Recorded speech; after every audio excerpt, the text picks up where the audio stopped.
বিসমিল্লাহির রহমানির রহিম। শুরু করছি সেই পরম করুণাময় রব্বুল আলামিনের নামে, যে রব্বুল আলামিন সুস্থ সবলভাবে নাজ নিয়ামত দিয়ে ক্লাসটি নেওয়ার তৌফিক দিয়েছেন, এবং দরুদ পেশ করছি বিশ্বনবী হজরত মোহাম্মদ সাল্লাল্লাহু আলাইহি সাল্লামের উপরে। আজকে আপনাদের সাথে কথা বলবো হচ্ছে এসএসসি অর্থাৎ নবম দশম শ্রেণী যারা আছো তাদের 6 অধ্যায়টা আছে প্রোগ্রামিং ভাষা। কি ভাইয়ারা? প্রোগ্রামিং ভাষা। এই প্রোগ্রামিং ভাষা নিয়ে তোমার সাথে আমার কথা হবে, তোমার সাথে আমার কি হবে ভাই? কথা হবে। হ্যাঁ, এখন প্রোগ্রামিং ভাষাটা, এই চ্যাপ্টারটা অনেকে অনেকবার পড়েছে, বাট কনসেপ্ট ক্লিয়ার করতে পারে নাই। বাট ভাইয়ার সাথে পড়ে দেখো, ভাইয়ার প্রত্যেকটা কথা ইউনিক হবে এবং আপডেট হবে। তুমি জাস্ট একবার শুনবা, অটোমেটিক্যালি পারবা। সব থেকে যদি বলি আইসিটির সব থেকে সহজ চ্যাপ্টার কোনটা, আমি বলবো প্রোগ্রামিং ভাষা। কেন? তুমি ক্লাস করো, তুমি 5 মিনিট ক্লাস করার পর বুঝতে পারবা যে আসলে কাহিনী কি, এবং এই চ্যাপ্টারটা আসলে অনেক ছোট চ্যাপ্টার। বাট আমি তোমাকে যখন বুঝাবো তখন তো একটু টাইম লাগতেই পারে। আমি খুব টেনে টেনে যাব, যেহেতু এটা অনলাইন ক্লাস, তাই তুমি অবশ্যই আস্তে করে দেখতে পারবা, তাই আমি খুব জোরে জোরে বলবো। তাহলে আসো প্রোগ্রামিং ভাষা। তার আগে আমরা বুঝি কম্পিউটারের ভাষা কি। বিভিন্ন ইলেকট্রনিক ডিভাইস, এদের ভাষা হচ্ছে ভাইয়া কি ভাষা? বাইনারি ভাষা। কি ভাষা বাবারা? বাইনারি ভাষা। তাহলে বাইনারি ভাষা, তাহলে কম্পিউটারের বোধগম্য কোড, কম্পিউটার বুঝতে পারে শুধুমাত্র বাইনারি কোড বা মেশিন ভাষা। তাহলে কম্পিউটারের ভাষাকেই আমরা বলে থাকি মেশিন কোড বা মেশিন ভাষা, যেটা শুধুমাত্র 0 এবং 1-এর সমন্বয়ে তৈরি। তোমরা একটা কথা শুনতে শুনতে এলে যাবা যে ভাইয়া কম্পিউটারের ভাষা হচ্ছে 0 এবং 1। তাহলে বাইনারি, আসলে বাইনারি মানে বোঝানো হয় 2, একটা 0 এবং একটা 1। 0 এবং একটা 1, 0 মানে মিথ্যা, 1 মানে সত্য। যেহেতু তুমি সত্য কথা বলেছো তাই তোমাকে আমি 1 দিলাম, আর যেহেতু তুমি মিথ্যা বলেছো তাই তোমাকে আমি 0 দিলাম। তাহলে সহজ কথা কি, কোশ্চিন করবে কি কম্পিউটারের ভাষা কোনটা? কম্পিউটারের ভাষাকে বলে মেশিন ভাষা বা বাইনারি ভাষা। তাহলে বাইনারি ভাষায় কি ব্যবহার করা হয়? 0 এবং 1 কোড ব্যবহার করা হবে। এখন যদি তোমাকে কোশ্চেন করে প্রোগ্রামিং ভাষাগুলো কি কি, যদি বলে তোমাকে কয়েকটা প্রোগ্রামিং ভাষার এক্সাম্পল কি দাও, বা নিচের কোনটি প্রোগ্রামিং ভাষা, তখন তুমি লিখবা C, C plus plus, Python, Java, Perl. তাহলে কি হলো? প্রথমে লিখবা সি, এরপরে সি প্লাস প্লাস, এরপরে পাইথন, পাইথন, পাইথন, তারপরে লিখবা জাভা, জাভা, এবং হচ্ছে আরেকটা আছে পাল। ঠিক আছে? তাহলে C plus plus, Python, Java, Perl. এই সবাই মুখে বলো পোলাপান, কি বলবা? C, C plus plus, Python, Java, Perl. এবার আসো, আমরা তো জানি কম্পিউটার 0-1 অর্থাৎ মেশিন ভাষা বা বাইনারি ভাষা বা বাইনারি কোড ছাড়া কিছু বুঝে না। এখন এখন আমরা যদি কোনো একটা প্রোগ্রাম লিখি, ধরো লিখলাম 0 1 1 1 1 0 1 1 1 1, তাহলে লিখলাম।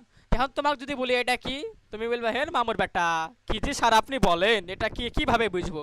তাহলে আমরা যদি মেশিন ভাষায় কোনো কোড লিখতে যাই, আমাদের প্যান খুলে যাবে বুঝতে লেগে।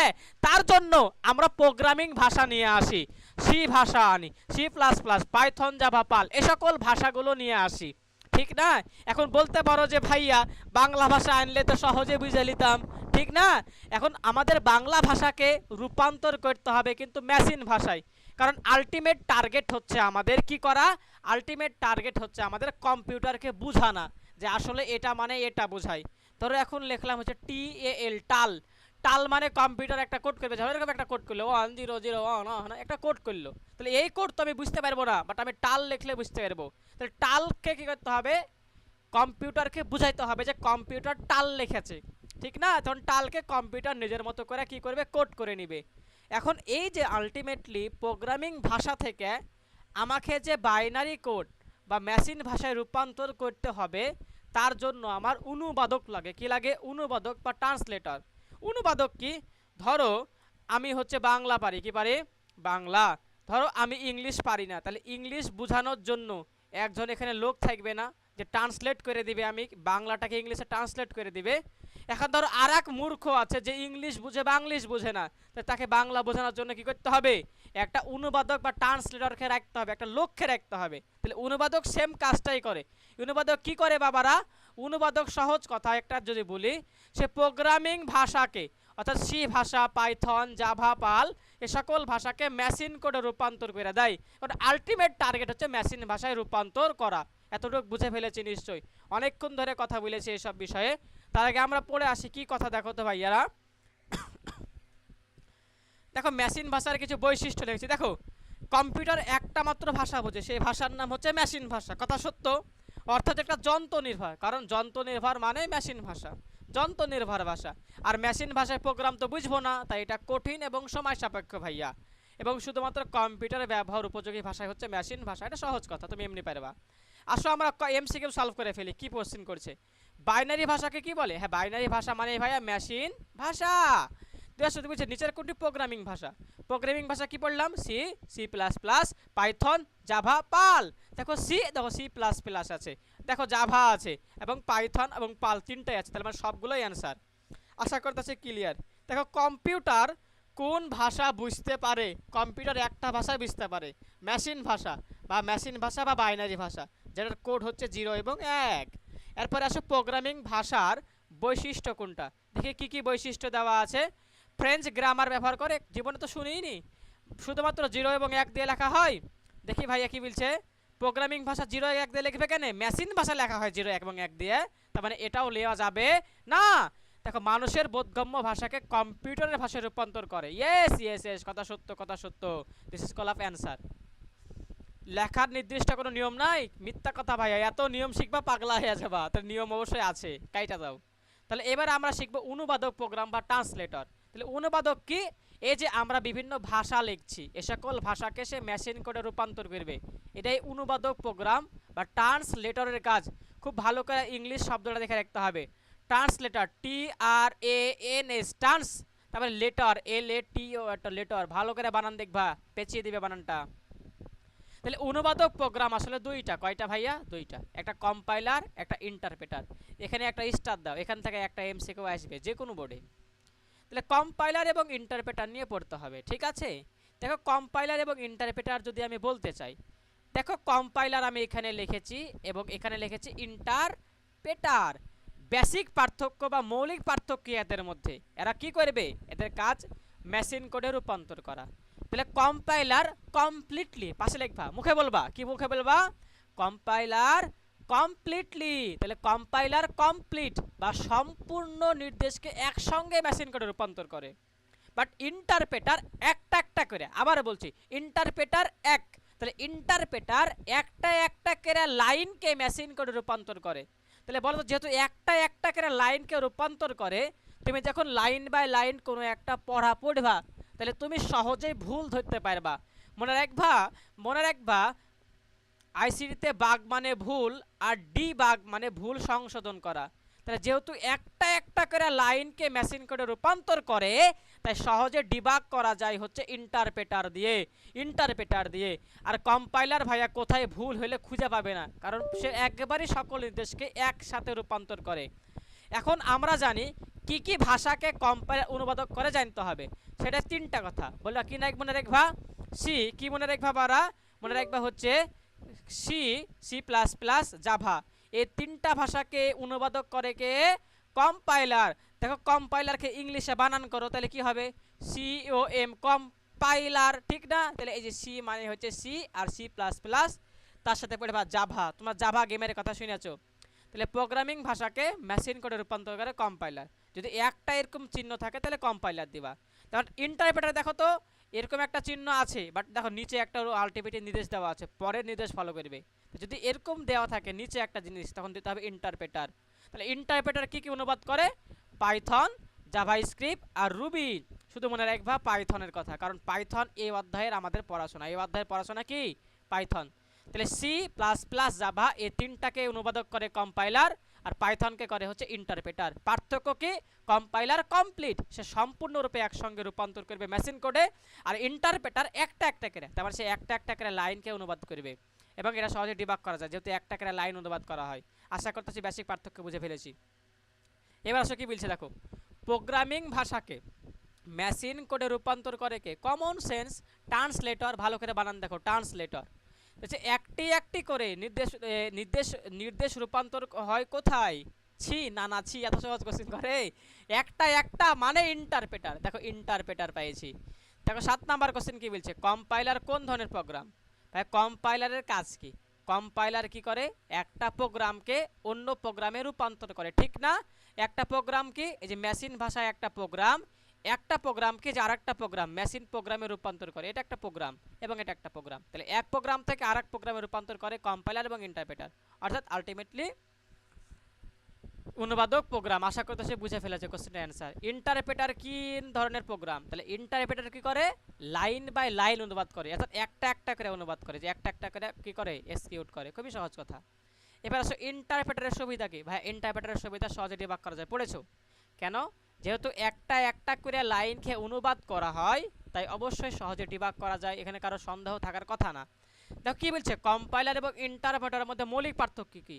মৌলিক পার্থক্য, কম্পাইলার সম্পূর্ণটাকে একসঙ্গে মেশিন কোডে রূপান্তর করে, আর ইন্টারপ্রেটার লাইন বাই লাইন একটা একটা করে মেশিন কোডে রূপান্তর করে।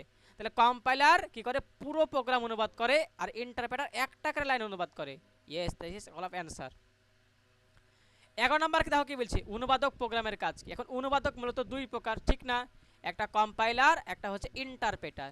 দেখো তো সবগুলো নির্দেশকে একসাথে রূপান্তর করে কে? Yes, compiler. একটা একটা করে করে কে? ইন্টারপ্রেটার। আর অনুবাদকের কাজ কি, মেশিন কোডকে পাইথনে রূপান্তর। মিথ্যা কথা, উল্টা কথা। তাহলে পাইথনকে মেশিনে বললে মানতাম, মেশিনে বললে মানতাম, মেশিনে বললে মানতাম। তাহলে আমরা প্রোগ্রামিং ভাষাকে মেশিন ভাষায় রূপান্তর করি অনুবাদক দিয়ে। পাইথন হতে পারে, জাভা হতে পারে, C++ হতে পারে, ঠিক না? পাল হতে পারে, জাভা স্ক্রিপ্ট হতে পারে। কথা বোঝা যাচ্ছে? আশা করতেছি 1 এবং 2 বুঝেছো। এবার দেখো কি বলছে, দেখো প্রোগ্রামিং ভাষা একটা চিহ্ন দেওয়া আছে এবং মেশিন কোড দেওয়া আছে, অবশ্যই চিহ্নে কি বসবে, কম্পাইলার। বাট যদি এরকম করে নিচে এরকম একটা দাগ থাকতো, পরের নির্দেশ যদি থাকলে একটা থাকতো, তখন দিতাম আমি ইন্টারপ্রেটার। যেহেতু একটা লাইন, তাই কি দেবো, কম্পাইলার। দেখো ক মানে দেখো ক আগে না হর্ষই আগে, তাহলে ক খয়ের আগে, তাই আগে মানে একটা লাইন থাকবে। বুঝা যাচ্ছে? আশা করছি অ্যান্সার বুঝে ফেলেছো। এবার আসো আমাদের মেইন পড়া শুরু, পাইথনে যাত্রা শুরু করব। আমরা কি করব, যাত্রা শুরু করে দেব। তাহলে পাইথনকে আমাকে অবশ্যই ডাউনলোড করে নিতে হবে। ডাউনলোড করার লিঙ্ক কি, HTTP দুইটা করে ডাক দিতে হবে, www.python-organization-download, অর্গানাইজেশন ডাউনলোড। ঠিক আছে, এখানে একটা করে স্ল্যাশ, একটা স্ল্যাশ, একটা স্ল্যাশ, বাট HTTP তে দুটো স্ল্যাশ। কেমন মনে রাখবো, দেখো দুইটা টি, তাই দুইটা স্ল্যাশ মনে রাখবা। তাহলে আমরা কি বলবো, মনে রাখবো থনয়, কি বলবো, তন না, থনয় না, তনয় না, তন্নি। তাহলে তন্নি কি বলবো, তন্নি। বাংলা লেখলাও ত দন্ত ন, তন দন্ত ন হিসেনি, তন্নি। তাহলে তন্নি একটা অ্যাপ্লিকেশন সফটওয়্যার। এই অ্যাপ্লিকেশন সফটওয়্যারে আমরা পাইথন ভাষাগুলো কি করব, আলটিমেটলি লেখালেখি করব। তাহলে পাইথন ভাষা শিখবো আমরা কোন সফটওয়্যার দিয়ে, তন্নি নামক সফটওয়্যার, TON, তন, NANY নি, তন্নি। তাহলে তন্নি সফটওয়্যার দিয়ে আমরা লিখবো। তা ডাউনলোড করবো কেমনে, HTTP তন্নি অর্গানাইজেশন, ঠিক কি না? শেষ। এবার আসো, সি প্রোগ্রামিং তো আমরা শিখবো না, আমরা শিখবো পাইথন। বাট সি ভাষায় প্রতিটি নির্দেশ শেষ করার পর দিতে হয় সেমিকলন। সেমিকলন মানে কি, এটা উপরে ফোঁটা, নিচে হচ্ছে এরকম একটা কমার মতন দাগ। বাট এই যে দুইটা ফোঁটা, এটাকে বলা হয় কোলন। কি বলে, এটার নাম হচ্ছে ভাইয়া কোলন। বাট উপরে ফোঁটা, নিচে কমা, এটাকে বলে সেমিকলন। তাহলে সি ভাষা লেখার পরে দিবা semicolon, C semicolon, C semicolon. But পাইথনে এটা দরকার নাই। এবার আসো কাহিনী করি তোমার সাথে, পাইথন প্রোগ্রামিং শিখা শুরু করে দিই। দেখো পাইথনে যদি আমি আউটপুট পেতে চাই, আউটপুট মানে বুঝো, আউটপুট মানে প্রদর্শন করানো। কি করা, প্রদর্শন করা। তাহলে আমাকে ফাংশন কি, যে বলে আউটপুট এর ফাংশন কি, প্রিন্ট দিয়া ফার্স্ট ব্র্যাকেট। কি বললাম, অবশ্যই ছোট হাতের প্রিন্ট, ছোট হাতের প্রিন্ট, বারবার বলতেছি, PRINT, প্রিন্ট দিয়া ফার্স্ট ব্র্যাকেট। এটা হচ্ছে আমাদের কি ফাংশন, এটা হচ্ছে আমাদের আউটপুট ফাংশন, আউটপুট ফাংশন। এখন যদি তোমাকে কোশ্চেন করে ইনপুট ফাংশন কি, তুমি কিভাবে ইনপুট দিবা। ইনপুট ফাংশন ভাইয়া ইনপুটই, সহজ না? এই ইনপুট লেখা ভুল, ছোট হাতের আই লিখতে হবে, বড় হাতের হওয়া যাবে না প্রথম অক্ষর দিয়ে ফার্স্ট ব্র্যাকেট, ঠিক কি না? এখন যদি তোমাকে বলে ডেটা টাইপ, কি বলে, ডেটা টাইপ ফাংশন কি, তখন তুমি লিখবা টাইপ দিয়ে ফার্স্ট ব্র্যাকেট। তাহলে শুধু আউটপুটটাই মনে রাখতে হয়, আউটপুটের ফাংশন হচ্ছে প্রিন্ট দিয়ে ফার্স্ট ব্র্যাকেট, অবশ্যই ছোট হাতের পি। ইনপুটের ফাংশন কি, ছোট হাতের ইনপুট দিয়ে ফার্স্ট ব্র্যাকেট। ডেটা টাইপের ফাংশন কি, টাইপ, তাই হচ্ছে টাইপ দিয়ে ফার্স্ট ব্র্যাকেট, ছোট হাতের টি। আশা করতেছি এই ব্যাপারটা বুঝেছো, এই ব্যাপারটা বুঝে ফেলেছো। তাহলে এবার আসো, তাহলে আমরা শিখেছি আউটপুট ফাংশন কি ভাইয়া? আমরা শিখেছি হচ্ছে আমাদের আউটপুট ফাংশন হচ্ছে প্রিন্ট দিয়ে ফার্স্ট ব্র্যাকেট, অবশ্যই ছোট হাতের পি। এবার আসো, আমরা কোনো একটা জিনিসকে প্রিন্ট করতে চাইলে বা লেখা প্রদর্শন করতে চাইলে, লেখা প্রদর্শন করতে চাইলে প্রিন্ট, ঠিক আছে, ফার্স্ট ব্র্যাকেট, এর যদি সিঙ্গেল কোটেশনের মধ্যে যাই লিখবো তা প্রিন্ট হবে। দেখো লিখেছি প্রিন্ট দিয়ে একটা সিঙ্গেল কোটেশন দেওয়া আছে, যে একটা, এই যে একটা সিঙ্গেল কোটেশন, এর মধ্যে আমার নাম লিখেছি রিফার টিউটোরিয়াল, কোচিংয়ের নাম। তাহলে দেখো তো ভাইয়া, তুমি আলটিমেটলি সিঙ্গেল কোটেশনের মধ্যে যাই লিখবা আউটপুটে তাই দেখাবে। দেখো রিফার টিউটোরিয়াল দেখাচ্ছে। প্রিন্টের মধ্যে লিখেছি বন্দি সিঙ্গেল ব্র্যাকেটের মধ্যে, তাহলে কি হবে? আউটপুটে দেখাবে শুধুমাত্র বন্দি। আশা করতেছি বুঝেছো। এবার আসো পাইথনের নতুন লাইন যোগ করা, নতুন লাইন যোগ করা। ধরো প্রথমে লিখবো আমি উপরে রিফাত, কি লিখবো? উপরে লিখবো রিফাত, নিচে লিখবো টিউটোরিয়াল, টিউটোরিয়াল। তাহলে ওপরে রিফাত লিখলাম, নিচে আর একটা নতুন লাইন তৈরি করেছি, এটা একটা লাইন, এটা একটা নতুন লাইন। তাই নতুন লাইন তৈরি করতে চাইলে আমাকে স্ল্যাশ দিয়ে এন দিতে হবে। দেখো প্রিন্ট, ঠিক আছে, সেমিকলন দিয়ে অবশ্যই ঘিরে নিতে হবে। সেমিকলন বলছে কেন? কোটেশন, সিঙ্গেল কোটেশন দিয়ে। দেখো রিফার টিউটোরিয়াল স্ল্যাশ এন দিয়েছি, তারপর দিয়েছি রিফাত ভাইয়া। তো রিফার টিউটোরিয়াল থাকবে উপরে, স্ল্যাশ এনের পরে যা থাকবে তা নাম হয়ে যাবে নিচে, অর্থাৎ নতুন লাইনে। তো নতুন লাইন তৈরি করা হয় স্ল্যাশ এন দ্বারা, স্ল্যাশ এন দ্বারা। মাথায় রাখবা, মাথায় রাখবা নিশ্চয়ই। তাহলে পারবা তো? তাহলে রিফার টিউটোরিয়ালকে কেমন লিখবো? লিখবো প্রিন্ট, প্রিন্ট, তারপরে কি লিখবো? অবশ্যই সিঙ্গেল কোটেশন রিফাত, তারপরে স্ল্যাশ এন, তারপরে লিখবো টিউটোরিয়াল। তো সিঙ্গেল কোটেশনটা ক্লোজ করে দেবা। আশা করতেছি বুঝছো। তাহলে কি দেখাবে? রিফাত উপরে, টিউটোরিয়াল দেখাবে নিচে। এবার আসো পাইথনের কোথায় কোথায় ব্যবহার আছে, কোথায় কোথায় ব্যবহার। তাহলে পাইথনের ব্যবহার খুবই সহজ, আমি অনেক কিছু দিয়েছি, লাগবে না, বইয়ে যা আছে তাই পড়াবো। পাইথনের ব্যবহার হচ্ছে ভাইয়া 1 2 আর হচ্ছে শ, 1 2 শ। তাহলে পাইথন কি? 1 2 শ। 1 মানে হচ্ছে অটোমেশন, তাহলে অটোমেশন মানে হচ্ছে 1। অটোমেশন মানে স্বয়ংক্রিয় কাজ, অটোমেটিক্যালি যে সকল কাজ হয় সেগুলোকে বলে অটোমেশন। তাহলে 1 থেকে পড়লাম অটোমেশন, 2 থেকে development, 2 development, 1 automation, 2 development. স দিয়ে 3টা কথা, স দিয়ে কয়টা কথা ভাইয়া? 3টা কথা। স থেকে সফটওয়্যার তৈরি, তাহলে স থেকে কি? এই স থেকে সফটওয়্যার তৈরি, সফটওয়্যার তৈরি। স থেকে কি? স থেকে সায়েন্স, ডেটা সায়েন্স। কি বললাম? Data science. তোমাদের এখানে দেওয়া নাই, তোমাদের বইতে দেওয়া আছে, দেখবা 2 নাম্বার পৃষ্ঠায়। ডেটা সায়েন্স, ড থেকে কি ভাইয়া? Data science. আর আরেকটা ড থেকে আচ্ছা স থেকে সায়েন্স, হ্যাঁ। আর স থেকে কি শিখলাম? সফটওয়্যার শিখলাম। স থেকে কি শিখলাম? সফটওয়্যার শিখলাম। আরেকটা স থেকে কি আছে যেন ভুলে গেলাম। তাহলে আরেকটা স থেকে ভাইয়া হচ্ছে শিক্ষা নিবেশ, তাহলে এটা কি হবে? শিক্ষা নিবেশ। তাহলে স থেকে শিক্ষা নিবেশ, স থেকে সায়েন্স, স থেকে সফটওয়্যার তৈরিতে ব্যবহার করা হয়। তাহলে আমরা 5টা কাজ শিখলাম। পাইথন কিভাবে পড়বো? ব্যবহার 1 2 শ। 1 মানে অটোমেশন, 2 মানে ডেভেল পয়েন্ট, স মানে সফটওয়্যার, স মানে সায়েন্স, স মানে শিক্ষা নিবেশ। দিস ইজ কল অফ কি হবে? ফাংশন বা অ্যাক্ট অফ পাইথন। তাহলে পাইথনের কাজ আশা করতেছি ডান। এবার আসো কি বলছে, এমসিকিউতে আসো। পাইথন ভাষায় মনিটরের কোনো লেখা, এই যে লেখা প্রদর্শন করা মানে হচ্ছে আউটপুট দেখানো। তাহলে ফাংশন কোনটা? ছোট হাতের প্রিন্ট দিয়ে ফার্স্ট ব্র্যাকেট, এখানে ফার্স্ট ব্র্যাকেট নাই, কাইটা দিলাম। প্রিন্ট বানানটা ভুল, কাইটা দিলাম। তাহলে এখন এ এবং বি এর মধ্যে খেলতে হবে। দেখো এ এবং বি এর মধ্যে অ্যান্সার কোনটা হবে? কোনটা হবে? এই বানান ভুল। দেখো প্রিন্টের মধ্যে আবার এফ কোথা থেকে আসলো? এফটা হবে না, ঠিক কি না? বানান কি? P R I N T, print first bracket, P R I N T দিয়া ফার্স্ট ব্র্যাকেট। আশা করতেছি বুঝেছো। দেখো কোন কোন ক্ষেত্রে পাইথনের ব্যবহার আছে। তাহলে ডেভেল পয়েন্ট 2, যে সায়েন্সের স, অটোমেশনের 1, তাহলে 1 2 শ, অ্যান্সার 3টাই। দেশের কোনটা সঠিক? দেখো তো সঠিক কোনটা। আমাদের প্রিন্ট লেখা ফার্স্ট ব্র্যাকেটের মধ্যে সিঙ্গেল কোটেশন দিতে হয়। দেখো এখানে একটা সিঙ্গেল কোটেশন ঠিক আছে, ডাবল কোটেশন ভুল আছে। হয় 2টা ডাবল কোটেশন দাও, নয় 2টা সিঙ্গেল কোটেশন দাও। আবারও বুঝো, সিঙ্গেল কোটেশন দেওয়া যায়, ডাবল কোটেশনে দেওয়া যায়। কথা বুঝছো? বাট আমাদের বইতে সিঙ্গেল কোটেশনকে জোর দিয়েছে। তোমার 2টাই আছে, সিঙ্গেল আছে, ডাবল আছে, তুমি দিবা সিঙ্গেল, এটা বেশি অ্যাপ্রোপ্রিয়েট। এখানে কোটেশন নাই তাই বাদ। এখানে কোটেশনের পরে কি দিয়েছে? সেমিকলন। কেন সেমিকলন পাইথনে হয় না? এই দেখো প্রিন্ট দেওয়ার পরে এই তো একটা সেমিকলন, এই একটা কোটেশন এবং আলটিমেটলি হাই লেখা আছে। তাহলে সঠিক কোনটা? প্রিন্ট লেখাছে, এটা একটা কোটেশন, একটা কোটেশন, তার মধ্যে লেখা আছে hi. This is call of correct answer. তাহলে অ্যান্সারটা কিন্তু এই। বিনা বারাসতে হচ্ছে নিচের কোনটি হ্যালো পৃথিবী লেখাটি আউটপুট হবে। তাহলে হ্যালো পৃথিবী আউটপুট পাবো কেমনে? আউটপুটের জন্য ফাংশন হচ্ছে প্রিন্ট ফাংশন। দেখো প্রিন্ট ফাংশনে একটাই আছে, প্রিন্ট ফাংশনে একটাই আছে, একটাই অ্যান্সার, সেটাই অ্যান্সার। দেখার টাইমই নাই পরেরটা কি আছে। দেখো নতুন লাইন, নিচের কোন কোডটি একটা নতুন লাইনে হ্যালো এবং ওয়ার্ড তৈরি করে? তাহলে হ্যালো, এখানে কোটেশন দিবা, হ্যালো দেওয়ার পরে এন দিবা, এখানে ওয়ার্ড আসবে, ঠিক না? এবং সামনে বসবে প্রিন্ট। তাহলে দেখো কোথায় আছে যে প্রিন্ট হ্যালো সিঙ্গে, যে দেখো এই দেখো এই দেখো স্ল্যাশ এন, এটা হচ্ছে অ্যান্সার, নতুন লাইন। আশা করতেছি বুঝেছো। এবার আমাদের বেসিক পড়া শুরু হবে, খুবই বেসিক পড়া এবং খুবই মজাদার পড়া। প্রোগ্রামিংয়ে চলক বা ভ্যারিয়েবলের ব্যবহার, চলক বা ভ্যারিয়েবলের ব্যবহার। তাহলে আসো, ভ্যারিয়েবল বা চলক কি? মানে একবার ভ্যারিয়েবল বা চলক, চলক মানে চলে আর চলে মানে পরিবর্তনশীল। তাহলে যদি বলে ভ্যারিয়েবল বা চলক অর্থ কি? তাহলে পরিবর্তনশীল। দেখো ভ্যারিয়েবল একটা বক্সের মতো যেখানে নির্দিষ্ট একটা তথ্য রাখা হয়। কথা বোঝো। ধরো আমি লিখলাম এই একটা বক্স, এই বক্সের নাম দিলাম হচ্ছে রিফাত। কি দিলাম? রিফাত দিলাম। তাহলে আমি কি দিয়েছি? ভ্যারিয়েবলের একটা নাম দিয়েছি। কি দিয়েছি? ভ্যারিয়েবল বা চলকের একটা নাম দিলাম রিফাত।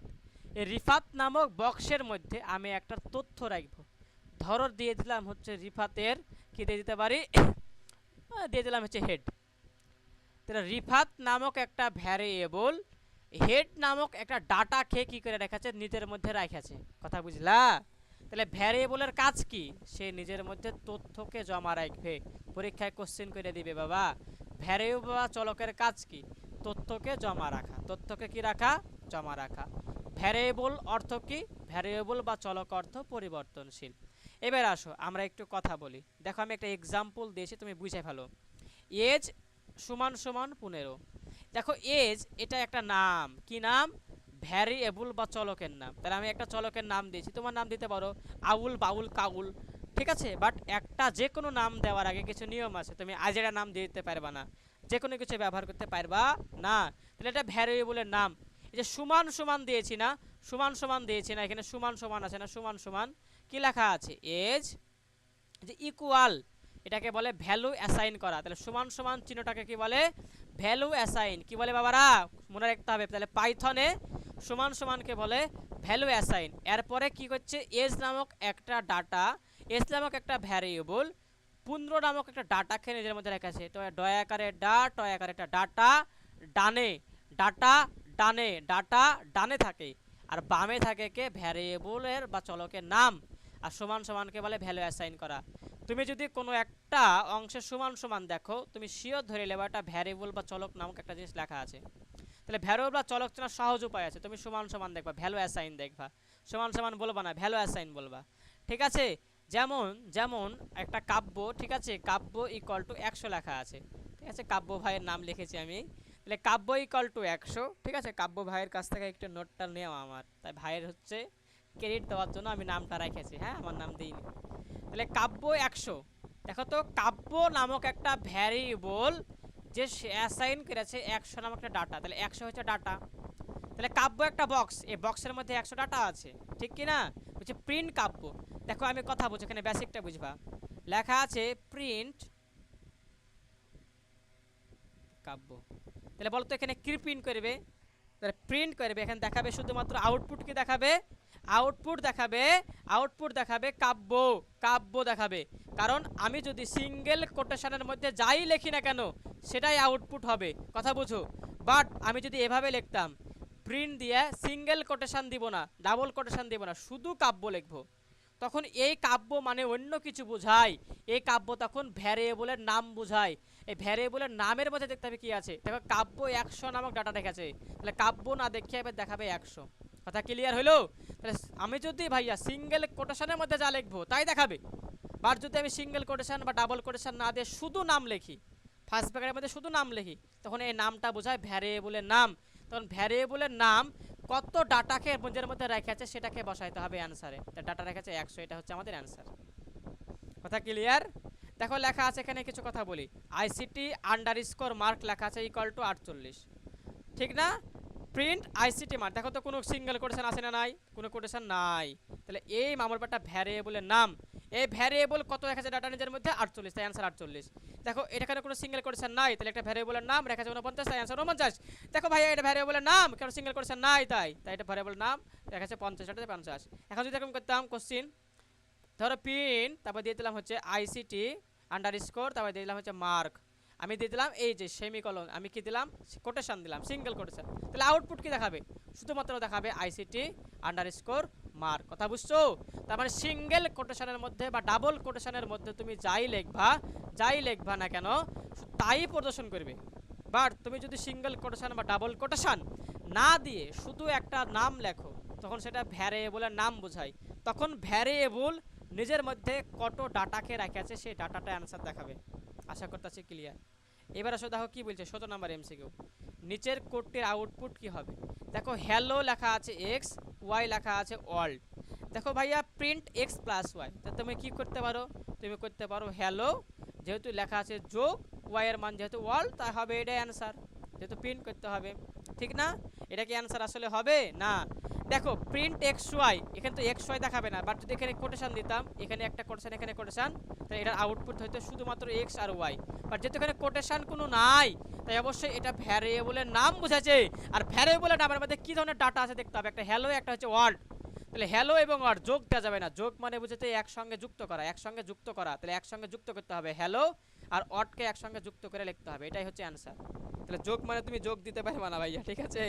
যোগ দিতে পারবা না, এই যে হ্যালো ওয়ার্ডকে একসঙ্গে লিখতে হবে, এটা অ্যান্সার। আর ফাঁকা তো দেওয়া যাবে না, ফাঁকা দিলে লেখাই না, ভুলই হয়ে যায়, এটা ভুল। দেখো কি বলছে, নিচের কোনটি আউটপুট নিচের কোনটির আউটপুট কি হবে? দেখো কি লেখা আছে, এক্স এর মান 5, এক্স এর মান 6, প্রিন্ট করতে হবে এক্স। এখন তোমাদের মাথা ঘুরে গেছে যে ভাইয়া এক্স এর মান 5ও দেওয়া 6ও দেওয়া, তাহলে অ্যান্সার কোনটা হবে?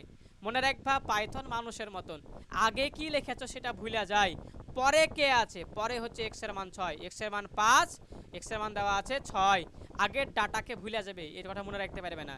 পরে যে আসছে তাকে সে প্রিন্ট করে দেখাবে, আশা করতেছি বুঝেছো। এবার দেখো এটা করলে বুঝতে পারবা নিচের কোডটির আউটপুট কি হবে। সব কোশ্চেন আসার সুবিধাজনক। X A equal to 5, x এবং ওয়াই এর মান সমান, তাহলে এক্স এর মান যদি 5 হয় তাহলে এখানে ওয়াই এর মানও 5। দেখো এক্স এর মান আবার 6, তাহলে এক্স এর মান কটা পেলাম? এক্স এর মান 5 পেলাম এখানে, এক্স এর মান পেলাম এখানে 6। দেখো প্রিন্ট এবং প্রিন্ট দুইটা প্রিন্ট লেখা আছে, তাই আউটপুট দেখো দুইটা করে, আউটপুট দুইটা করে, দেখতে পাচ্ছো? তাহলে যেহেতু প্রিন্ট এক্স, এক্স এর মান দুইটা, একটা 5 একটা 6, আগের কথা ভুলে যাবে, শুধু মনে রাখবে 6 কে, তাহলে প্রথমে একটা 6 হবে অ্যানসার। 6 দেখো কোথায় আছে, এখানে 6, এখানে কি আছে 6, এখানে দেখো 6 আছে, তার মানে এই দুটার মধ্যে একটা অ্যানসার হবে। এ দেখো প্রিন্ট কি বলছে, ওয়াই মাইনাস এক্স, ভাইয়া ওয়াই এর মান কত পাইছিলাম? ওয়াই এর মান 5 পেয়েছিলাম, তাহলে 5 মাইনাস 1 কত হয়? 5 মাইনাস 1 মিলে হয় 4, কত হয় 4, তাহলে 4 হবে অ্যানসার। তাহলে 6 আর 4, 6 আর 4 হচ্ছে আমাদের অ্যানসার, ডি অ্যানসার। আশা করতেছি বুঝতে পেরেছো। এরপরে আসো, ভ্যালু অ্যাসাইন করে কোন চিহ্ন? ভাইয়া সমান সমান হচ্ছে ভ্যালু অ্যাসাইন করে, সবাই পারে। প্রোগ্রামের ভেতরে কোথায় ডাটা সঞ্চয় থাকে? রে ভাইয়া ডাটা সঞ্চয় করে রাখে ভ্যারিয়েবল বা চলক, অলরেডি শিখে আসছি। ভ্যারিয়েবলের মানকে কিভাবে প্রিন্ট করা হয়? প্রিন্ট লেখার পরে ফার্স্ট কোটেশনের মধ্যে, সরি ফার্স্ট ব্র্যাকেটের মধ্যে, কোটেশন দেওয়া যাবে না, কোটেশন দিলে কাটা। ভাইয়া ফার্স্ট ব্র্যাকেটই তো নাই কাটা, তাহলে প্রিন্ট দেখো ফার্স্ট ব্র্যাকেট দেওয়া আছে। আশা করতেছি বুঝেছি, অ্যান্সার হচ্ছে এটা। এবার আসো, এই যে আমরা লিখছিলাম, ধরো লিখলাম রিফাত টিউটোরিয়াল, কি লিখলাম? রিফাত টিউটোরিয়াল, কি রেখেছে? ধরো 12 নামক একটা ডাটাকে রেখেছে, নিজের মধ্যে সঞ্চয় করে রেখেছে। তাহলে এটা কি বাম পাশে থাকে ভাইয়া, কি ভ্যারিয়েবলের নাম, ভ্যারিয়েবল এর নাম থাকে। আর এটা হচ্ছে ভ্যালু অ্যাসাইন, এবং হচ্ছে এটা আমাদের ডাটা থাকে ডানে, কথা সত্য না? তাহলে ভাই এই ভ্যারিয়েবলের নামটা কি সঠিক কিনা? তুমি যে কোনো কিছু ভ্যারিয়েবলের নাম লিখতে পারো না, এই নামটা হয়নি ভাইয়া, নামটা হয়নি। এইখানে যদি আন্ডারস্কোর দিতাম তাহলে সঠিক হতো। তাহলে এখন আমাকে শিখতে হবে ভ্যারিয়েবলের নাম আমি কি কি দিতে পারবো। আমি আন্টি সান্টি লিখে নিলাম আলবাল টাল, আলবাল টাল ইকুয়াল টু দিয়ে দিলাম মাল, তাহলে হবে ভাইয়া? এই যে আলবাল টাল, এটা হচ্ছে ভাইয়া আমাদের ভ্যারিয়েবল বা চলকের নাম। আর এই যে টাল লিখেছি, এই মাল লিখেছি, মাল ডান পাশে লিখেছি, এটা ডাটা। সব কিছু লেখা যাবে না, লেখার একটা সিস্টেম আছে, বুঝছো ভাইয়া? লেখার নিয়ম আছে, তাহলে আমরা নিয়ম শিখবো, এবং নিয়ম থেকে পরীক্ষায় 100% প্রশ্ন আসবে, লেখা রাখো 100% কোশ্চেন আসবে, সে কোনো বোর্ডে আসবে, 100% বোর্ডে আসতেই হবে, এগুলা না আসলে ওই শিক্ষক কোশ্চেন করা জানে না। তাহলে ভ্যারিয়েবল বা চলকের নামকরণ শিখবো। প্রথম কথা, কি কি থাকবে? শব্দ তো থাকতেই পারে। প্রথম কথা আন্ডারস্কোর থাকবে। আন্ডারস্কোর প্রথমে হোক, মধ্যে হোক বা শেষে হোক, এটা ম্যাটার করে না। আন্ডারস্কোর মানে কি? বিয়োগের মতন বা শব্দের শেষে এরকম দাগ দিতে হয়। দেখো প্রথম অক্ষর দেওয়া যায় বড় হাতের এ, দেখো ছোট হাতের এ থেকে জেড, বড় হাতের ছোট হাতের এ থেকে জেড এবং আন্ডারস্কোর। আমরা জানি প্রথমে হোক, শেষে হোক, মাঝে হোক, আন্ডারস্কোর সব জায়গায় বসে। বাট মনে রাখবা প্রথমে কে বসতে পারে না? প্রথমে ভাইয়া কোনো সংখ্যা বসতে পারে না, বাট অক্ষর বসতে পারে। ছোট হাতের এ থেকে জেড, বড় হাতের এ থেকে জেড। এখন বলতে পারো ভাইয়া ছোট হাতের এ বড় হাতের এ তো সেম জিনিস। না ভাইয়া, যেমন লিখলাম RIFT রিফাত, আবার লিখলাম রিফাত, এই দুটো জিনিস কি সেম? না, কারণ এটা বড় হাতের আর, এটা ছোট হাতের আর। মনে রাখবা পাইথন একটা কেস সেনসিটিভ ভাষা। Python case sensitive. Case sensitive মানে কি? কেস সেনসিটিভ মানে হচ্ছে এখানে ছোট হাতের লেখা বড় হাতের লেখা ম্যাটার করে। অর্থাৎ এখানে তোমার দুইটা জিনিস, দুইটা আলাদা কথা বোঝাচ্ছে। ছোট হাতের আঠা আলাদা রিফা আর বড় হাতের আর অন্য কথা বোঝাচ্ছে। কথা বুঝছো? তার জন্য তুমি দুইটা ভ্যারিয়েবল বা চলক লিবা। অর্থাৎ ছোট হাতের বড় হাতের লেখা কিন্তু একটা অন্য মিন দেয়। তাই এটা একটা কেস সেনসিটিভ ভাষা। পরীক্ষা কোশ্চেন করবে পাইথন কি ভাষা? কেস সেনসিটিভ ভাষা। কেন বলে দেবা? কারণ এখানে ছোট হাতের লেখা বড় হাতের লেখা মিন করে অন্য কিছু। ঠিক আছে, তাহলে আমরা শিখলাম কি থাকা যাবে। প্রথমে কি থাকা যাবে না? সংখ্যা থাকা যাবে না। প্রথমে ছোট হাতের বড় হাতের লেটার অথবা আন্ডারস্কোর থাকা যাবে। আন্ডারস্কোর সব জায়গায় থাকতে পারে। থাকবে নাকি এটা বেশি ইম্পর্টেন্ট। আমরা শব্দের মধ্যে গ্যাপ দিতে পারবো না, স্পেস দিতে পারবো না। ঠিক আছে, যেমন রিফার টিউটোরিয়াল লিখেছিলাম, মনে আছে? এই যে স্পেস দিতে পারবো না, দেখো লিখে লিখছি আবার। এই যে স্পেস দিয়েছি, স্পেস দিতে পারবো না, এটা ভুল, এটা ভুল। ঠিক আছে, আমাকে আন্ডারস্কোর দিতে হবে, যে নিচে দিতে হবে একটি বিয়োগের মতন দাগ, এটাকে বলে আন্ডারস্কোর চিহ্ন। ঠিক আছে, আমরা প্রথম অক্ষর প্রথমে সংখ্যা দিতে পারবো না, এরকম লিখতে পারবো না 9 রিফার টিউটোরিয়াল, এটা ভুল। হ্যাঁ, এটা দেওয়া যাবে না। লাস্টে দিতে পারো রিফার টিউটোরিয়াল 9 দিতে পারো লাস্টের দিকে, সমস্যা নাই। তুমি যে কোনো প্রতীক ব্যবহার করতে পারবে না, যেমন কি তুমি এই চিহ্ন দিতে পারবে না, অর্থাৎ এই যে @, তারপরে পার্সেন্টেজ, তারপরে হ্যাশট্যাগ, ডলার। ঠিক আছে, সকল আন্টি শান্টি চিহ্ন ব্যবহার করা যাবে না। এখন আমি এরকম লিখলাম @রিফাত। ঠিক আছে, এইটা ভুল। প্রথমে কোনো এসব কোনো চিহ্ন চলবে না। যদি বলা হয় 9 রিফাত বা 7 রিফাত, এগুলো কি হবে? হবে না, কারণ প্রথমে সংখ্যা বুঝতে পারে না, এসব চিহ্ন ব্যবহার করা যাবে না। এবং দেখো তো ভাইয়া, যেমন আউটপুটের জন্য আমরা কি ধরছিলাম? ফাংশন। আউটপুট ফাংশন মনে আছে? আউটপুট ফাংশন কি দেখাচ্ছিল তোমাদের একটু? দেখো আউটপুট ফাংশন কিন্তু প্রিন্ট। তাহলে আউটপুটের জন্য একটা নির্দিষ্ট ফাংশন তো পাইথনে আছেই, প্রিন্ট। যেমন ইনপুটের জন্য মনে আছে, ইনপুটের জন্য ইনপুটই লাগে, ইনপুট দিয়ে ফার্স্ট ব্র্যাকেট। টাইপের জন্য টাইপ ফার্স্ট ব্র্যাকেট লাগে, ঠিক না? তাহলে এগুলো কিন্তু আমাদের নির্দিষ্ট করা আছে। এগুলোকে বলে সংরক্ষিত কিওয়ার্ড। কি বলে? সংরক্ষিত কিওয়ার্ড। মুখে বলো সবাই, সংরক্ষিত কিওয়ার্ড বলা হয়। তাহলে সংরক্ষিত কিওয়ার্ড দিয়ে আমি নাম লিখতে পারবো না, কারণ এই তো আমি যদি প্রিন্ট লেখা লিখি আলটিমেটলি 12 10, তাহলে প্রিন্ট ভ্যারিয়েবলের নাম হতে পারে না, কারণ এটার একটা নির্দিষ্ট মিনিং আছে ভাইয়া। তাহলে আমাদের পাইথনে সংরক্ষিত কিওয়ার্ড কয়টা? 35টা। এটা ভার্সন কত ভাইয়া? যে বলে পাইথন 3.10 ভার্সনে সংরক্ষিত কিওয়ার্ড কয়টা? 35টা। আমি কয়েকটা সংরক্ষিত কিওয়ার্ড দিয়েছি, যেমন ফলস, ট্রু, তারপরে none, and, as, break, continue, class, if, elif, else, except, return, for, while, continue. এগুলো হচ্ছে কেস সেনসিটিভ। এগুলো কেস সেনসিটিভ বলছি কেন? এগুলো হচ্ছে ভাইয়া সংরক্ষিত কিওয়ার্ড। সংরক্ষিত কিওয়ার্ড, এ সকল কিওয়ার্ডগুলো তুমি পাইথনের অর্থাৎ প্রোগ্রামের ভ্যারিয়েবল বা চলকের নামে ব্যবহার করতে পারবা না। ক্লিয়ার? দেখো 23 নাম্বার কোশ্চেন কি বলছে? ট্রু, নান, কন্টিনিউ, এগুলা পাইথনে কি বলে? এগুলো পাইথনে বলে কিওয়ার্ড বা সংরক্ষিত শব্দ। সংরক্ষিত শব্দ, ঠিক আছে? সংরক্ষিত শব্দ। আশা করতেছি বুঝেছো, কথা করতেছি বুঝে গেছো। দেখো ভাইয়া, এ সকল জিনিসগুলোকে মুখস্থ করতে হবে। এগুলো একটু পর এমনি পারবা। কেন পারবা? আমরা এগুলো ব্যবহার শিখবো, দ্বিতীয় পর তখন পারবা। দেখো 24 নাম্বার কি বলছে? নিচের কোনটি পাইথন ভাষায় ভ্যারিয়েবলের সঠিক নাম? সঠিক নাম কোনটা? প্রথমে সংখ্যা কেন? সংখ্যা হওয়া যাবে না। প্রথমে সংখ্যা কেন? সংখ্যা হতে পারবে না। প্রিন্ট কেন? প্রিন্ট তো ভাইয়া কিওয়ার্ড ব্যবহার করতে পারবো না। যে ন্যাশনাল, এই দেখো আন্ডারস্কোর দিয়ে আইডি, তার মানে কথা সত্য, অ্যান্সার ঠিক আছে। এটা আন্ডারস্কোর দেওয়া যায়, কোনো গ্যাপ দেওয়া যাবে না। নিচের কোনটা বৈধ ভ্যারিয়েবল? ভাইয়া বারবার বলছি, এগুলো পরীক্ষা 100% আসবে, 100% আসতেই হবে, না আসলে অর্ধেক কোশ্চেন হবে না। ঠিক আছে, তাহলে বৈধ কোনটা? প্রথমে সংখ্যা কেন? কাইটা দাও। এ বি সি হতে পারে। এ পার্সেন্টেজ, পার্সেন্টেজ ব্যবহার করা যাবে না, কোনো চিহ্ন ব্যবহার করতে পারবো না। এখন এ বি সি না এ বি সি, ঠিক আছে ভাইয়া, কোনটা লিব, বি লিব নাকি সি লিব অ্যান্সারে বলো। ঠিক আছে, এখানে এই লেখাটা একটু ভুল আছে, ঠিক করে নাও। এরকম ছিল এ বি সি, এরকম ছিল, ফাঁকা ছিল, হ্যাঁ ফাঁকা ছিল, ফাঁকা তো থাকতে পারবে না, গ্যাপ থাকতে পারবে না, এটা ছিল এরকম, হ্যাঁ এটা ভুল হয়েছে।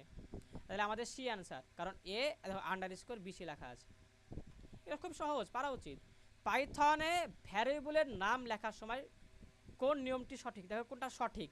এই দেখো কোনো স্পেস দেওয়া যাবে না, এটা কিন্তু সঠিক কথা, তার মানে এটাই অ্যান্সার। দেখো কোনটা অবৈধ বা ইনভ্যালিড, মাই আন্ডারস্কোর ভ্যারিয়েবল, কথা সত্য, ঠিক আছে, ইনভ্যালিড না, ভ্যালিড এটা। এই যে আন্ডারস্কোর প্রথমে আছে, মাই আন্ডারস্কোর ভ্যারিয়েবল, সঠিক এটা। এই যে প্রথমে সংখ্যা থাকতে পারবে না, তাই এটা হচ্ছে অবৈধ, এটা হচ্ছে ইনভ্যালিড নাম্বার। আশা করতেছি ক্লিয়ার। নিজের কোনটা সঠিক দেখো তো, পাইথন একটা কেস সেনসিটিভ ভাষা, আমরা শিখেছি অ্যান্সার এটা। যদি পাইথনে একটা হচ্ছে দেখো, এটা বড় হাতের পি, এটা ছোট হাতের পি, নাম দুইটাই পেলে এই দুইটা ভ্যারিয়েবল তৈরি করার জন্য তারা কি হিসেবে গণ্য হবে, নাম সেম বাট বড় হাতের এবং ছোট হাতের হওয়ার কারণে এই দুইটা ভ্যারিয়েবলের জন্য দুইটা কি লাগবে, দুইটা ভিন্ন ভিন্ন ভ্যারিয়েবল লাগবে। আবারও বলছি, সেম জিনিস ভাই, বাট বড় ছোট হওয়ার কারণে এই ভ্যারিয়েবল দুইটাকে সংরক্ষণ করার জন্য দুইটা ভিন্ন নামে সংরক্ষণ করতে হবে ভ্যারিয়েবলকে, একই নামে সংরক্ষণ করা যাবে না। এটা খুব বেসিক জিনিস, খুব বেসিক জিনিস। এবার আসো data type. Data type, type মানে কি, টাইপ মানে বোঝানো হয় কোন ধরনের। যেমন 4 লিখলাম, দেখো 4 কি একটা পূর্ণ সংখ্যা না। যেমন 4.3 লিখলাম, দেখো একটা ভগ্নাংশ না, ঠিক না। যেমন ট্রু ফলস, বিভিন্ন টাইপ আছে। যদি কোশ্চেন করে ডেটা টাইপ কয়টা তোমাদের বই অনুসারে, তাই তুমি কোশ্চেন করবা 4টি ডেটা টাইপ, 4টি ডেটা টাইপ। এবার রাজশাহী বোর্ড 2026-এর কোশ্চেন এটা, হ্যাঁ আমি কিন্তু অনেক আগের এই নোট বানানা, পরীক্ষা হওয়ার আগে, ঠিক আমার নোট থেকে সব কমন পড়ছে, আমি দেখাবো ভাইয়া তোমাদের। তা ডেটা টাইপ দেখো তো ভাইয়া, ডেটা টাইপ জিনিসটা কি। তা ডেটা টাইপ হচ্ছে 4টা। 1 নাম্বার ইন্টিজার, পূর্ণ সংখ্যাগুলো আগে পড়ো, পূর্ণরূপগুলো মুখে বলো। 1 number integer, 2 number floating, 3 number string, 4 number Boolean. এখন কোশ্চেন করবে ইন্টিজার এর সংক্ষিপ্ত রূপ কি, আইএনটি, প্রথম 3টা অক্ষর নিলাম, আইএনটি মানেই ইন্টিজার। এই ফ্লোটিংয়ের আলটিমেটলি শুধুমাত্র নিলাম ফ্লোট, স্ট্রিংয়ের নিলাম এসটিআর, তাহলে এসটিআর, এবং বুলিয়ান থেকে নিলাম বুল, বুলিয়ান থেকে কি নিলাম বুল। মনে রাখবা বুল কি, বুল সত্য মিথ্যা বুল। তাহলে বুলিয়ান ডেটা টাইপ দুই ধরনের হয়, হয় সত্য নয় মিথ্যা। তাহলে কি বুল, সত্য নাহলে মিথ্যা বুল। আবার বল কি বুল, পোলাপান এই কি বুল, সত্য অথবা মিথ্যা বুল। তাহলে বুলিয়ান পড়া ডান। এবার আসো ইন্টিজার কি। যেমন আমি দেখেছি, ধরো হচ্ছে ধরে নিলাম আমি কি লিখলাম, আমি লিখলাম হচ্ছে আলটিমেটলি 7। দেখো 7টা কি পূর্ণ সংখ্যা না, ইন্টিজার মানে কি, ইন্টিজার নাম্বার তো তোমরা পড়ে আসছো। এখানে 0 হয়, এখানে 1 2 3 4 হতে পারে, এখানে -1, তারপরে -2 -3 এভাবে চলতে থাকে। তাহলে 7 কি একটা ইন্টিজার নাম্বার। যদি বলে -2 কি, -2 একটা ইন্টিজার। যদি বলে 0 কি, 0 একটা ইন্টিজার সংখ্যা, ঠিক না। ইন্টিজার মানে পূর্ণ সংখ্যা, কোনো ভগ্নাংশ বা কোনো দশমিক আসবে না। এখন 7কে তুমি যদি ভাইয়া বানাতে চাও, কি বানাতে চাও, ফ্লোট বানাতে চাও। ফ্লোট মানে কি, ফ্লোট মানে এই তো ভাইয়া দশমিক আসবে, দশমিক আসবে। দেখো এটা মানে যা, এটা মানে তা, বাট এখানে আমরা দশমিক এনেছি। 4.3 দিলাম, দেখো দশমিক আসছে, তার মানে এটা হচ্ছে ফ্লোট নাম্বার। কি নাম্বার, ডেটা টাইপটা কি হবে, ফ্লোট। ফ্লোট মানে ভগ্নাংশ থাকবে, ভগ্নাংশ থাকবে, দশমিক থাকবে, বাট এখানে ভগ্নাংশ থাকতে পারবে না, বাট এটা প্লাস মাইনাস এমনকি 0 হতে পারে। আর স্ট্রিং কি, স্ট্রিং কিছুই না। ধরো 7, 7 কি, 7 একটা ইন্টিজার পূর্ণ সংখ্যা, বাট তাকে যদি সিঙ্গেল কোটেশন দিয়ে ঘিরে দিই তখনই এটা হয়ে যাবে কি, হয়ে যাবে এসটিআর। এসটিআর হওয়ার জন্য সিঙ্গেল কোটেশন দিতে হবে। এটা ইন্টিজার হোক, এটা ফ্লোট হোক, দেখার টাইম নাই। ধরো কোশ্চেন করলো 8.9, এটা কি, এখন এটা এখন ফ্লোট মানে কি দশমিক আছে তাই, বাট যখন এটা দিয়ে দেব তখন এটা ফ্লোট থাকবে না, এটা হয়ে যাবে কি ভাইয়া এসটিআর। তাহলে এসটিআর কেমনে হবে, এর এমনি হবে। ধরে দিলাম রিফাত, এটা কিছুই না, বাট যখনই আমি কি দেবো সিঙ্গেল কোটেশন দেবো তখন সেটা এসটিআর বোঝাবে। কথা ক্লিয়ার, আশা করতেছি এগুলো সব ক্লিয়ার হয়ে গেছে।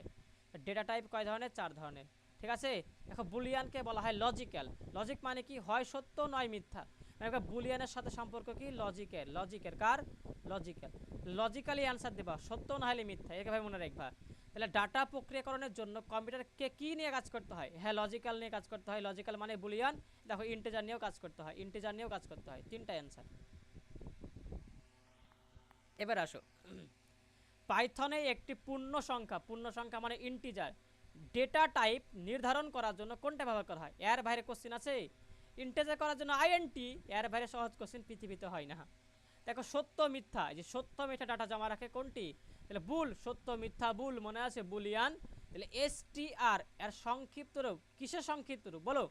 এসটিআর কিসের সংক্ষিপ্ত রূপ? স্ট্রিং না, স্ট্রিং না, স্ট্রিং এর সংক্ষিপ্ত রূপ। আশা করতেছি ক্লিয়ার। এবার আসো ডেটা টাইপ নির্ণয়। ডেটা টাইপ নির্ণয় আমি দেখে বুঝতে পারবো যে কোনটা কোন ডেটা টাইপ, অলরেডি পড়ানো শেষ। দেখো ডেটা টাইপ বের করার জন্য ফাংশন কি? টাইপ দিয়া ফার্স্ট ব্র্যাকেট, অলরেডি পড়ে আসছি। তাহলে আমরা কি শিখেছি একসাথে করে দিই। আউটপুটের জন্য ফাংশন হচ্ছে ছোট হাতের প্রি এবং ফার্স্ট ব্র্যাকেট।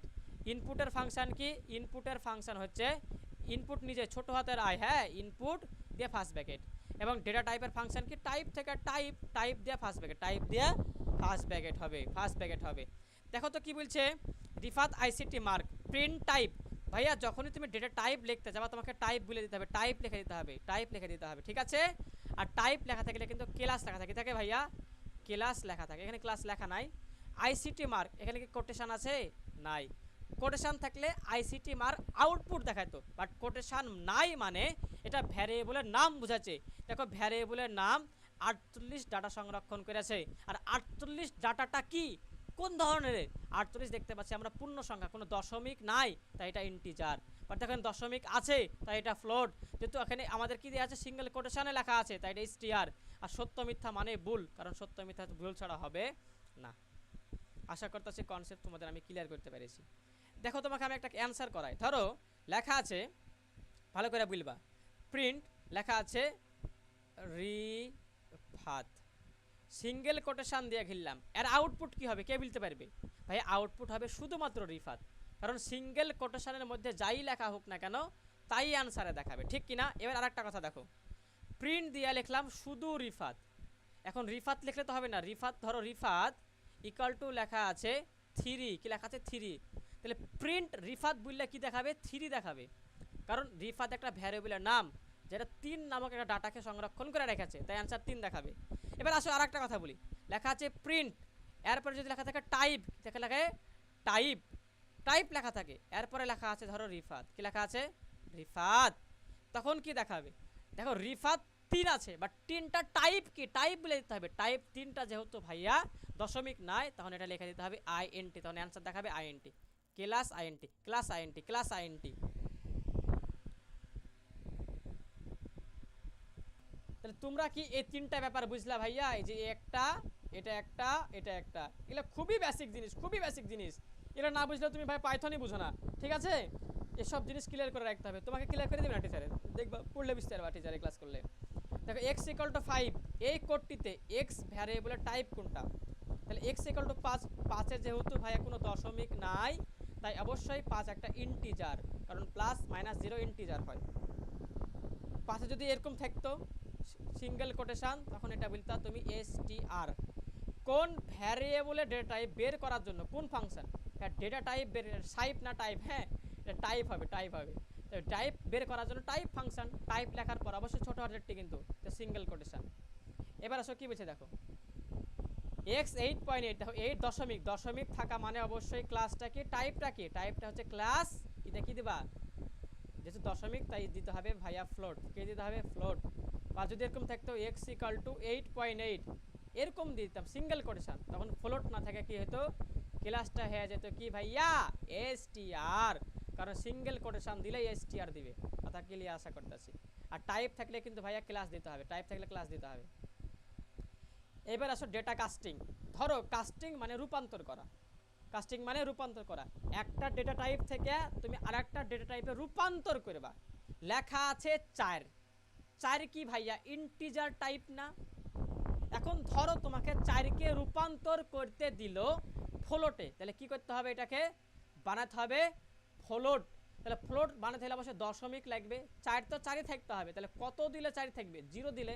তাহলে দেখো এই মামুর বেটা ছিল ইন্টিজার, একে বানাইলাম ফ্লোটে, তাহলে এই যে রূপান্তর করলাম, এটা একটা ডেটা টাইপ, তাহলে এক ডেটা টাইপ থেকে আর একটা ডেটা টাইপে রূপান্তর করাকে বলা হয় ডেটা কাস্টিং বা টাইপ কাস্টিং। টাইপ কাস্টিং আশা করতেছি বুঝেছো। দুনিয়ার সব থেকে সহজ টাইপ কাস্টিং। টাইপ কাস্টিং তিনটা। টাইপ কাস্টিং কয়টা? তিনটা। প্রথম তিনটা ইন্টিজার, তারপরে ফ্লোট, এরপরে হচ্ছে ভাইয়া স্ট্রিং। বাট বুল বা বুলিয়ানের কখনো কাস্টিং হয় না। কারণ কেন কেন কেন? কারণ বুলিয়ান মানে ভাইয়া, বুলিয়ান মানে কি বোঝায়? দেখো বুলিয়ান মানে ভাইয়া সত্য মিথ্যা বোঝায়। সত্য মিথ্যার আবার কেমনে রূপান্তর করবা তুমি? কথা বুঝো নি? সত্য মিথ্যা থেকে তুমি তো সংখ্যা আনতে পারবে না, কারণ ভাই ইন্টিজার ফ্লোট এগুলো প্রত্যেকটা সংখ্যা বোঝায়। আশা করতেছি কাস্টিং মানে কি বুঝে ফেলেছো। তাহলে কাস্টিংয়ের জন্য কনস্ট্রাক্টর ফাংশন ব্যবহার করা হয়। একবার পড়ে নিবা কি বলছে এখানে। পাইথনে কাস্টিং কনস্ট্রাক্টর ফাংশন ব্যবহার করে কি করা হয়? ডেটা টাইপ পরিবর্তন করা হয়। তাহলে কাস্টিং কনস্ট্রাক্টর ফাংশন ব্যবহার করে ডেটা টাইপ কাস্টিং করা হয়। কাস্টিংয়ের জন্য কনস্ট্রাক্টর করবা না, কমন সেন্স। তাহলে অবশ্যই মাথায় রাখবা ডেটা কাস্টিং তিন ধরনের। কাস্টিং দেখো কাস্টিং তাই দিবা তিন। আর ডেটা যে বলে টাইপ কয়টা? ডেটা টাইপ কিন্তু ভাইয়া চারটা। ডেটা টাইপ চারটা, ইন্টিজার, ফ্লোট, স্টিয়ার, আর একটা হচ্ছে বুল বা বুলিয়ান। আর বুলিয়ান কিন্তু বা বুল বাদ যাবে কোথায়? কাস্টিংয়ের মধ্যে। এই তিনটা হচ্ছে কাস্টিং। এখন আসলে রূপান্তর। রূপান্তর শিখাই। ধরো লেখা আছে ইন্টিজার, কি লেখা আছে? ইন্টিজার 3.7, নাম দিলাম রিফাত ইকুয়াল টু 3.7। কি লেখা আছে? আচ্ছা এটা নাম না দিই, আচ্ছা দিয়ে দিই Rifat equal to 3.7। Rifat equal to 3.7। এখন কি বললাম? প্রিন্ট। কি বললাম? প্রিন্ট। কি প্রিন্ট করবে? প্রিন্ট করতে বলে দিলাম হচ্ছে ধরো রিফাতকে। কাকে? রিফাতকে।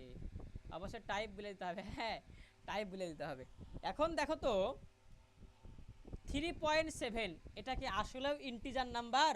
না তো ভাইয়া, দশমিক থাকার কারণে এই নাম্বারটা কি? এই নাম্বারটা হচ্ছে ফ্লোট। বাট আমাকে করতে বলেছে কিসে? ইন্টিজার। তাহলে ইন্টিজার কেমনে করব? দশমিকের পরে লিয়া লাভ আছে ফ্লোটে? নাই, তো দশমিকের আগে যেই হবে সেটাই কিন্তু ইন্টিজার। কথা বুঝো ভাইয়া। ধরো লেখা আছে 4.0, এটাকে বানাতে হবে INT। তখন তুমি কি করবা? শুধুমাত্র 4 লিবা। এখন ধরো তোমার লেখা আছে, কি লেখা আছে? 4.9, 4.9 লেখা আছে, তোমাকে বানাতে হবে ইন্টিজার। তোমার অ্যান্সার কি হবে? 4। এখন তোমার এরকম করা আছে, ধরো 4 লেখা আছে, কি লেখা আছে? 4 বানাতে হবে FLOAT, float. Float equal to 4। 4 কি ভাইয়া ফ্লোট? না তো, 4 তো ফ্লোট না। তাই একে ফ্লোট বানাতে হবে কেমনে? তাহলে ফ্লোট বানাতে হলে অবশ্যই দশমিক দিতে হবে। তাহলে এটা হচ্ছে আমাদের এটার অ্যান্সার হবে। এখন ধরো এরকম লেখা আছে, কি লেখা আছে? লেখা আছে ইন্টিজার 3। দেখো তো 3 ইন্টিজার না, বানাতেই হবে ইন্টিজার, তাই অ্যান্সার 3 দেখাবে। কথা বুঝো, কথা বুঝো। আসো এখানে দেখো নাম্বার এ নামক একটা ভ্যারিয়েবল ভ্যালু অ্যাসাইন করা আছে, ইন্টিজার 10 লেখা আছে। প্রিন্ট নাম্বারে ইন্টিজার 10, ভাই ইন্টিজার 10, এই 10 মানটাই ইন্টিজার, তাই অ্যান্সার 10ই দেখাবে। ইন্টিজার 3.7, ভাই ইন্টিজার মানে শুধুমাত্র পূর্ণ সংখ্যা, দশমিক আসতে পারবে না, 7 আসবে না, শুধুমাত্র 3 হবে অ্যান্সার। দেখো ইন্টিজার 7, হ্যাঁ 7 কিন্তু ভাই একটা ইন্টিজার নাম্বার, তাই অ্যান্সার ওইটাই দেখাবে। ফ্লোট 5, ভাই 5 তো ফ্লোট না, ফ্লোট বানাতে হলে অবশ্যই দশমিক আনতে হবে, তাই দশমিক নিয়ে আসো একটা, কিন্তু 5 তো চেঞ্জ করতে পারবে না, তাই 5.0। ফ্লোট 3.38, হ্যাঁ 3.8 কিন্তু ফ্লোট, কারণ দশমিক আছে। ফ্লোট 7 মিথ্যা কথা, 7 তো ইন্টিজার, তাই ফ্লোট বানাতে হলে অবশ্যই দশমিক দিতে হবে, দশমিক দিয়ে দিলা। দেখো 7 আপ লেখা আছে, কমার মধ্যে লেখা আছে, তাহলে 7 আপই হবে। স্ট্রিং কখনো চেঞ্জ হবে না, স্ট্রিংয়ে যা আছে তাই, স্ট্রিংয়ে যা আছে তাই, স্ট্রিংয়ে যা আছে তাই, কখনো চেঞ্জ হবে না, অ্যান্সার শেষ। তাহলে আমরা শিখলাম, ঝামেলাকে শিখলাম, যা থাকুক না কেন আমাকে যা করতে বলবে, যা করতে বলবে সামনে তাই নেবো। ইন্টিজার বলেছে তাই 3 নিলাম। এখন ধরো করতে বললে হচ্ছে 4.0, বানাতে হলে কি বানাতে হবে? ফ্লোট বানাতে হবে, ফ্লোট শুধুমাত্র 4 দাও, শুধুমাত্র কি দেওয়া? 4, তাহলে 4.0 করবা। আশা করছি তোমাদের কাস্টিংয়ের ব্যাপারটা ক্লিয়ার। এবার সেখানে কি বলছে দেখো, লেখা আছে নাম্বার 2.49, তাহলে এই নাম্বারটা কিন্তু ভাইয়া ফ্লোট। কি লেখা আছে? ফ্লোটে লেখা আছে। প্রিন্ট টাইপ নাম্বার, টাইপটা কি হবে তাই বলছে। 1 নাম্বার কথা, এখানে একটা প্রিন্ট, এখানে একটা প্রিন্ট, তাই অ্যান্সার কয়টা হবে? আউটপুট 2টা হবে, কমন সেন্স। আর ভাইয়া টাইপ থাকা মানে কিন্তু ক্লাস লিখতে হবে, তাহলে এগুলানে ক্লাস নাই, এগুলা কাটা, এগুলানে ক্লাস লেখা আছে, এগুলা অ্যান্সার হতে পারে। এবার আসো কি বলছে, নাম্বারটাকে টাইপ করতে হবে, এই নাম্বারটা কি ফ্লোট না, তাই অ্যান্সার ফ্লোট হবে না, তাহলে অ্যান্সার প্রথম কাটা ফ্লোট, প্রথম কাটা ফ্লোট। এবার আসো কি বলছে, number A integer number, number এটা কি? ইন্টিজার নাম্বার, তাহলে প্রিন্ট টাইপ এ, তাহলে নাম্বার এটা যেহেতু ইন্টিজার তাই অ্যান্সার দেখাবে ইন্টিজার, ফ্লোট দেখানোর প্রশ্নই আসে না, অ্যান্সার ডি। ক্লিয়ার? দেখো ভাইয়া কি বলছে, ইন্টিজার দেখাতে বলছে না, তাই ইন্টিজার দেখালাম। এটা কি? এটা কি ফ্লোট না, তাই ফ্লোট দেখিয়ে দিলাম, কাজ শেষ, ইজি জিনিস। দেখো কাস্টিং মানে কি, কাস্টিং মানে এক টাইপ থেকে আরেক টাইপে রূপান্তর। যেমন আমরা ইন্টিজার থেকে রূপান্তর করছি ফ্লোটে, অর্থাৎ এই যে ফ্লোটে করছি, তাহলে এটা একটা ডেটা টাইপ, এটা একটা ডেটা টাইপ, এক ডেটা টাইপ থেকে আর একটা ডেটা টাইপে রূপান্তর করছি, এটাকে বলে ডেটা কাস্টিং করা। এবার আসো কি বলছে দেখো, পাইথন ভাষায় y equal to integer 2.8 print y। ভাই ইন্ট এটা তো ভাইয়া ফ্লোট, বাট আমার লাগবে ইন্টিজার, তাই শুধুমাত্র 2 নিতে হবে, 0.8 বাদ হয়ে যাবে, শুধু অ্যানসার 2, শুধু অ্যানসার 2, একবারে easy. a equal to str2, ভাইয়া str2 মানে কি, 2 কে str করতে বলছি, str করার নিয়ম কি, উপরে কি দিতে হবে, সিঙ্গেল কোটেশন। দেখো সিঙ্গেল কোটেশন কোথায় আছে, এই দেখো অ্যানসার শেষ। এগুলো ইজি রে ভাই, এত সহজ কোশ্চেন হয়, পাইথন সহজ, পাইথন সহজ। দেখো রিফাত লেখা আছে ফ্লোট 3, ভাইয়া 3 তো ফ্লোট না, তাহলে ফ্লোট বানাতে হলে দশমিক দিতে হবে, আর 3 চেঞ্জ করা যাবে না, 0 দিবা, তাই 3.0 দিতে হবে। ভাইয়া এটা কি হয়েছে, এটা সিঙ্গেল কোটেশন কেন, সিঙ্গেল কোটেশন দিলে তো ভাইয়া ফ্লোট থাকে না, এটা হয়ে যায় str বাদ। ডাবল কোটেশন কেন, শুধু 3 কেন ভাইয়া, 3.0 করতে হবে, কারণ আমাকে ফ্লোট বানাইতে হবে। আনসার আশা করতেছি বোঝা গেছে। এটা আমরা শিখে আসছি। দেখো প্রোগ্রামে ডেটা ইনপুট দেওয়া, ইনপুট দেওয়ার জন্য ইনপুট ফাংশন, বাট ছোট হাতের আয়, সাবধান, সবই ছোট হাতের, ছোট হাতের প্রিন্টের পি ছোট হাতের পি ছিল, টাইপের ছোট হাতের টি ছিল, মনে আছে? তাহলে ভাই ইনপুটের ছোট হাতের আয় এবং আলটিমেটলি ফার্স্ট ব্র্যাকেটের ফাংশন, তাহলে ইনপুটের জন্য খুবই সহজ, ইনপুটই function, input head by input function দিয়ে ফার্স্ট ব্র্যাকেট। আশা করতেছি ক্লিয়ার, বসে গেছে। এই দেখো মনে রাখবা, পাইথনে ইনপুট দেওয়া হবে কি হিসেবে, তাহলে দেখো তো কি বলছে, ইনপুট ফাংশনটি সব ধরনের ডেটা টাইপকে str টাইপ হিসেবে গ্রহণ করে। তাহলে ইনপুট ফাংশন দিতে হলে অবশ্যই আমাকে str বা স্ট্রিং ডেটা টাইপ হিসেবে দিতে হবে। কেন, যদি বলা হয় ডেটা টাইপ 4টা, ঠিক না ভাইয়া, 1 number integer, 2 number float, 3 number str বা স্ট্রিং, 4 নাম্বার হচ্ছে ভাইয়া বুল বা বুলিয়ান, ঠিক না? এদের মধ্যে রাজাকে, এদের মধ্যে রাজা হচ্ছে str, কারণ str যে কোনো ডেটা টাইপকে str করা যায়। ধরো লেখা আছে কি, লেখা আছে 5, এটা কি ইন্টিজার না? দেখো ইন্টিজারকে আমি কি করতে পারি, সুন্দর করে স্ট্রিং করতে পারি, কথা সত্য না? 4.3 এটা কি ফ্লোট না, দশমিক আছে, দেখো ফ্লোটকেও আমি স্ট্রিং করতে পারি, এই দেখো স্ট্রিং হয়ে গেল সিঙ্গেল কোটেশন দিলে। ধরো বুল ট্রু অথবা ফলস লেখা আছে, এটা কি, এখন এটা বুল না, দেখো কমা দিলাম, সিঙ্গেল কোটেশন দিলাম, দেখো এটাও str হয়ে গেল। তো যে কোনো ডেটা টাইপের বাক হচ্ছে str, যে কোনো ডেটা টাইপকে তুমি str এ রূপান্তর করতে পারো। তাই ইনপুট ফাংশন সবসময় str ডেটা টাইপ গ্রহণ করবে, খুবই সহজ কথা, খুবই সহজ কথা। মনে রাখবা ইনপুট ফাংশনের ডিফল্ট ডেটা টাইপ হচ্ছে str, মাথায় রাখতে হবে, এমসিকিউতে আসবে এগুলো। তাহলে ইনপুট ফাংশনের ডিফল্ট ডেটা টাইপকে str, কারণ str হচ্ছে এদের বস, ঠিক আছে? তাহলে ইনপুট দেখো ভাই, ইনপুটের ফাংশন কি, ইনপুট দিয়ে সিঙ্গেল, দেখো তো কি বললাম, ইনপুট দিয়ে ফার্স্ট ব্র্যাকেট, এটা হচ্ছে ইনপুট ফাংশন।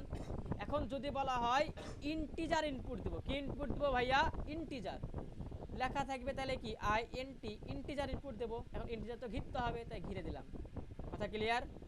এখন ভাইয়া ইনপুট ফাংশন কি, এটা ঠিক কি না? এখন কি দেবো ইনপুট, ধরো আমি দেবো ফ্লট, দেবো কি দেবো, ফ্লট নাম্বার, তাহলে লিখে দেবো ফ্লট, দিয়ে ঘিরে দিতে হবে ফার্স্ট ব্র্যাকেট, শেষ ফ্লট লেখা। এটা এভাবেই লিখেছি আমরা। এই তিনটার বাপ হচ্ছে কি str, কারণ এগুলোকে str হিসেবে গ্রহণ করতে হবে। এবার আসো দেখো কি বলছে এমসিকিউতে, ইনপুট ফাংশন দ্বারা গ্রহণকৃত ডেটা ডিফল্ট টাইপ কি, শিখেছি ইনপুটের জন্য সবসময় str, ঠিক আছে? ইনপুট ফাংশন সবসময় কি রিটার্ন করে, সবসময় স্ট্রিং বা str রিটার্ন করে, বারবার বলা হয়েছে। নিচের কোনটা ইনপুট ফাংশন, দেখো দুইটা আয় আছে, দুইটা আয়, কোনটা আয় লিব, ছোট হাতের আয়, ছোট হাতের আয়, বড় হাতের আয় হবেই না পাইথনে। এবার আসো অপারেটর, কি শিখবো, অপারেটর। ভাইয়া অপারেটর দুই ধরনের, কয় ধরনের অপারেটর একটু লিখে দিই, হ্যাঁ তোমাদের লিখে দিই, তোমরা বাঙালি তো। অপারেটর বা অপারেশন, অপারেটর বা অপারেশন দুই ধরনের, একটা গাণিতিক অপারেটর, কি লিখলাম, হাতে লেখা খুব খারাপ, হ্যাঁ গাণিতিক অপারেটর, ডাক্তারের লেখা তো খুব খারাপ, গাণিতিক অপারেটর। আর একটা হচ্ছে রিলেশনাল অপারেটর, কিসে অপারেটর, রিলেশনাল অপারেটর। তাহলে ক্লিয়ার, অপারেটর বা অপারেশন দুইটা, একটা গাণিতিক, একটা হচ্ছে রিলেশনাল। এখন কোশ্চেন করবে গাণিতিক অপারেটর কোনগুলা, মানে গাণিতিক মানে গুণ থাকবে, কি থাকবে, গুণ। এখন গুণ থাকলে ভাগ থাকবে, আর তোমাদের মাথায় এমনি বাড়াবে যোগ, তার সাথে থাকবে বিয়োগ। তাহলে ভাইয়া যোগ বিয়োগ গুণ ভাগ, তার সাথে আছে এই জিনিসটা, তোমার এই জিনিসটাকে জানো কি বলো, পার্সেন্টেজ, বাট পাইথনে পার্সেন্টেজ বললে মুখের উপর মারবো বাড়ি। এটার নাম হচ্ছে মডুলো। কি বললাম? মডুলো। পাইথনে পার্সেন্টেজ বলা যাবে না, পাইথনে সমান সমান বলা যাবে না। সমান সমানকে বলে ভ্যালু অ্যাসাইন, পার্সেন্টকে বলা হয় মডুলো, মডুলো অপারেটর বা অপারেশন। তাহলে গাণিতিক মানে যোগ বিয়োগ গুণ ভাগ থাকবে। যোগের চিহ্ন এটা পারো, বিয়োগের চিহ্ন পারো এটা, গুণের চিহ্ন কিন্তু এরকম করস না, স্টার কি দিতে হবে ভাইয়া? স্টার দিতে হবে। ভাগের চিহ্ন এরকম দেওয়া যাবে না, ভাগের চিহ্ন একটা স্ল্যাশ দিতে হবে, স্ল্যাশ স্ল্যাশ। ঠিক আছে। আর পার্সেন্ট মানে তো বুঝলাম মডুলা। দেখো তো 5 আর 11, দেখো সি মানে এ প্লাস বি, যোগ করতে বলছে, তার মানে কি যোগ করলে কত হবে? 5 11 মিলে হবে 16। বিয়োগ করতে বলছে কত হবে? এটা হবে। গুণ করলে গুণ করবা, ভাগ করলে ভাগ করবা, এগুলা পারবা এগুলা। হ্যাঁ, তো এবার আসো কি বলছে, মডুলা সম্পর্কে পড়তে হবে। মডুলাটা ইম্পর্টেন্ট, এই পৃষ্ঠা দিতে পারো। তাহলে মডুলা কি বোঝায় ভাইয়া? মডুলা বোঝায় ভাগশেষ। তাহলে তুমি একটা জিনিসের যদি ভাগশেষ নির্ণয় করো, ভাগশেষটাই হবে মডুলো বা পার্সেন্টেজ। ভাইয়া মডুলো সম্পর্কে দুইটা কথা বলবো, দুইটা কথা বলবো। তাহলে মডুলো মানে ভাগশেষ। দেখো লিখলাম এ ইকুয়াল টু 5, কি লিখলাম? 5। বি ইকুয়াল টু লিখলাম 11, কি লিখলাম? 11। এখন লিখলাম ধরো C equal to A modulo B. এখন কোশ্চেন করে দিলাম প্রিন্ট সি, প্রিন্ট সি। যদি শুধু সিঙ্গেল কোটেশনে সি লিখতাম তাহলে শুধু সি দেখাইতো, শুধু সি মানে ভ্যারিয়েবলের নাম বুঝাইছে। তাহলে এ পার্সেন্ট বি, ঠিক আছে। এবং আরেকটা তো অপশন তুলি, এখানে লেখা আছে এ ইকুয়াল টু 11, লেখা আছে বি ইকুয়াল টু ধরো 5। এবার উল্টে দিলাম, এর জায়গায় 5 না দিয়ে 11, বি এর জায়গায় 11 না দিয়ে দিলাম 5। সি মানে আবার সেম কথা, এ পার্সেন্ট বি। কী করতে কোশ্চেন করছে? প্রিন্ট সি, সি প্রিন্ট করতে হবে। দুটার অ্যান্সার কিন্তু ভাই আলাদা হবে মডুলোর ক্ষেত্রে। দেখো এ মানে কি? এ মডুলো বি করতে বলছে, ঠিক না? তাহলে এ হচ্ছে ভাইয়া ছোট মান, তারপরে পার্সেন্টেজ, বি মানে হচ্ছে বড় মান। মানে একবার যদি ছোট ভাই থাকে সামনে, বড় ভাই পেছনে, ছোট ভাই যদি সামনে থাকে তাহলে ছোট ভাইটাই অ্যান্সার। আবারও বলছি, বাট দেখো তো এখানে ছোট ভাইটা কি হবে? বড় ভাই আগে, ছোট ভাই পরে। তাহলে বড় ভাই যেহেতু আগে, বড় ভাই যেহেতু আগে, তাই এখানে ভাইয়া আমাদের ভাগ করতে হবে। অবশ্যই ছোট দিয়া বড় ভাগ করতে হবে। 5 কি হবে? ভাগ হচ্ছে ভাইয়া 11। 5 ভাগ কি? 11। তাহলে এর মান বড়, বি এর মান ছোট, তাহলে ছোট ভাই আগে থাকলে ওটাই অ্যান্সার। বাট বড় ভাই আগে থাকলে বড় ভাই বাড়বে না, বড় ভাই ছোট ভাই কিন্তু কানতে লাগবে, পিছিয়ে আছে। তো আমাকে করতে হবে ভাগ শেষ নাই করতে হবে। তাহলে 5 ভাগে করো, অবশ্যই ছোট থেকে বড় ভাগ করবা, ঠিক আছে। বি থেকে এই ভাগ করতে হয়।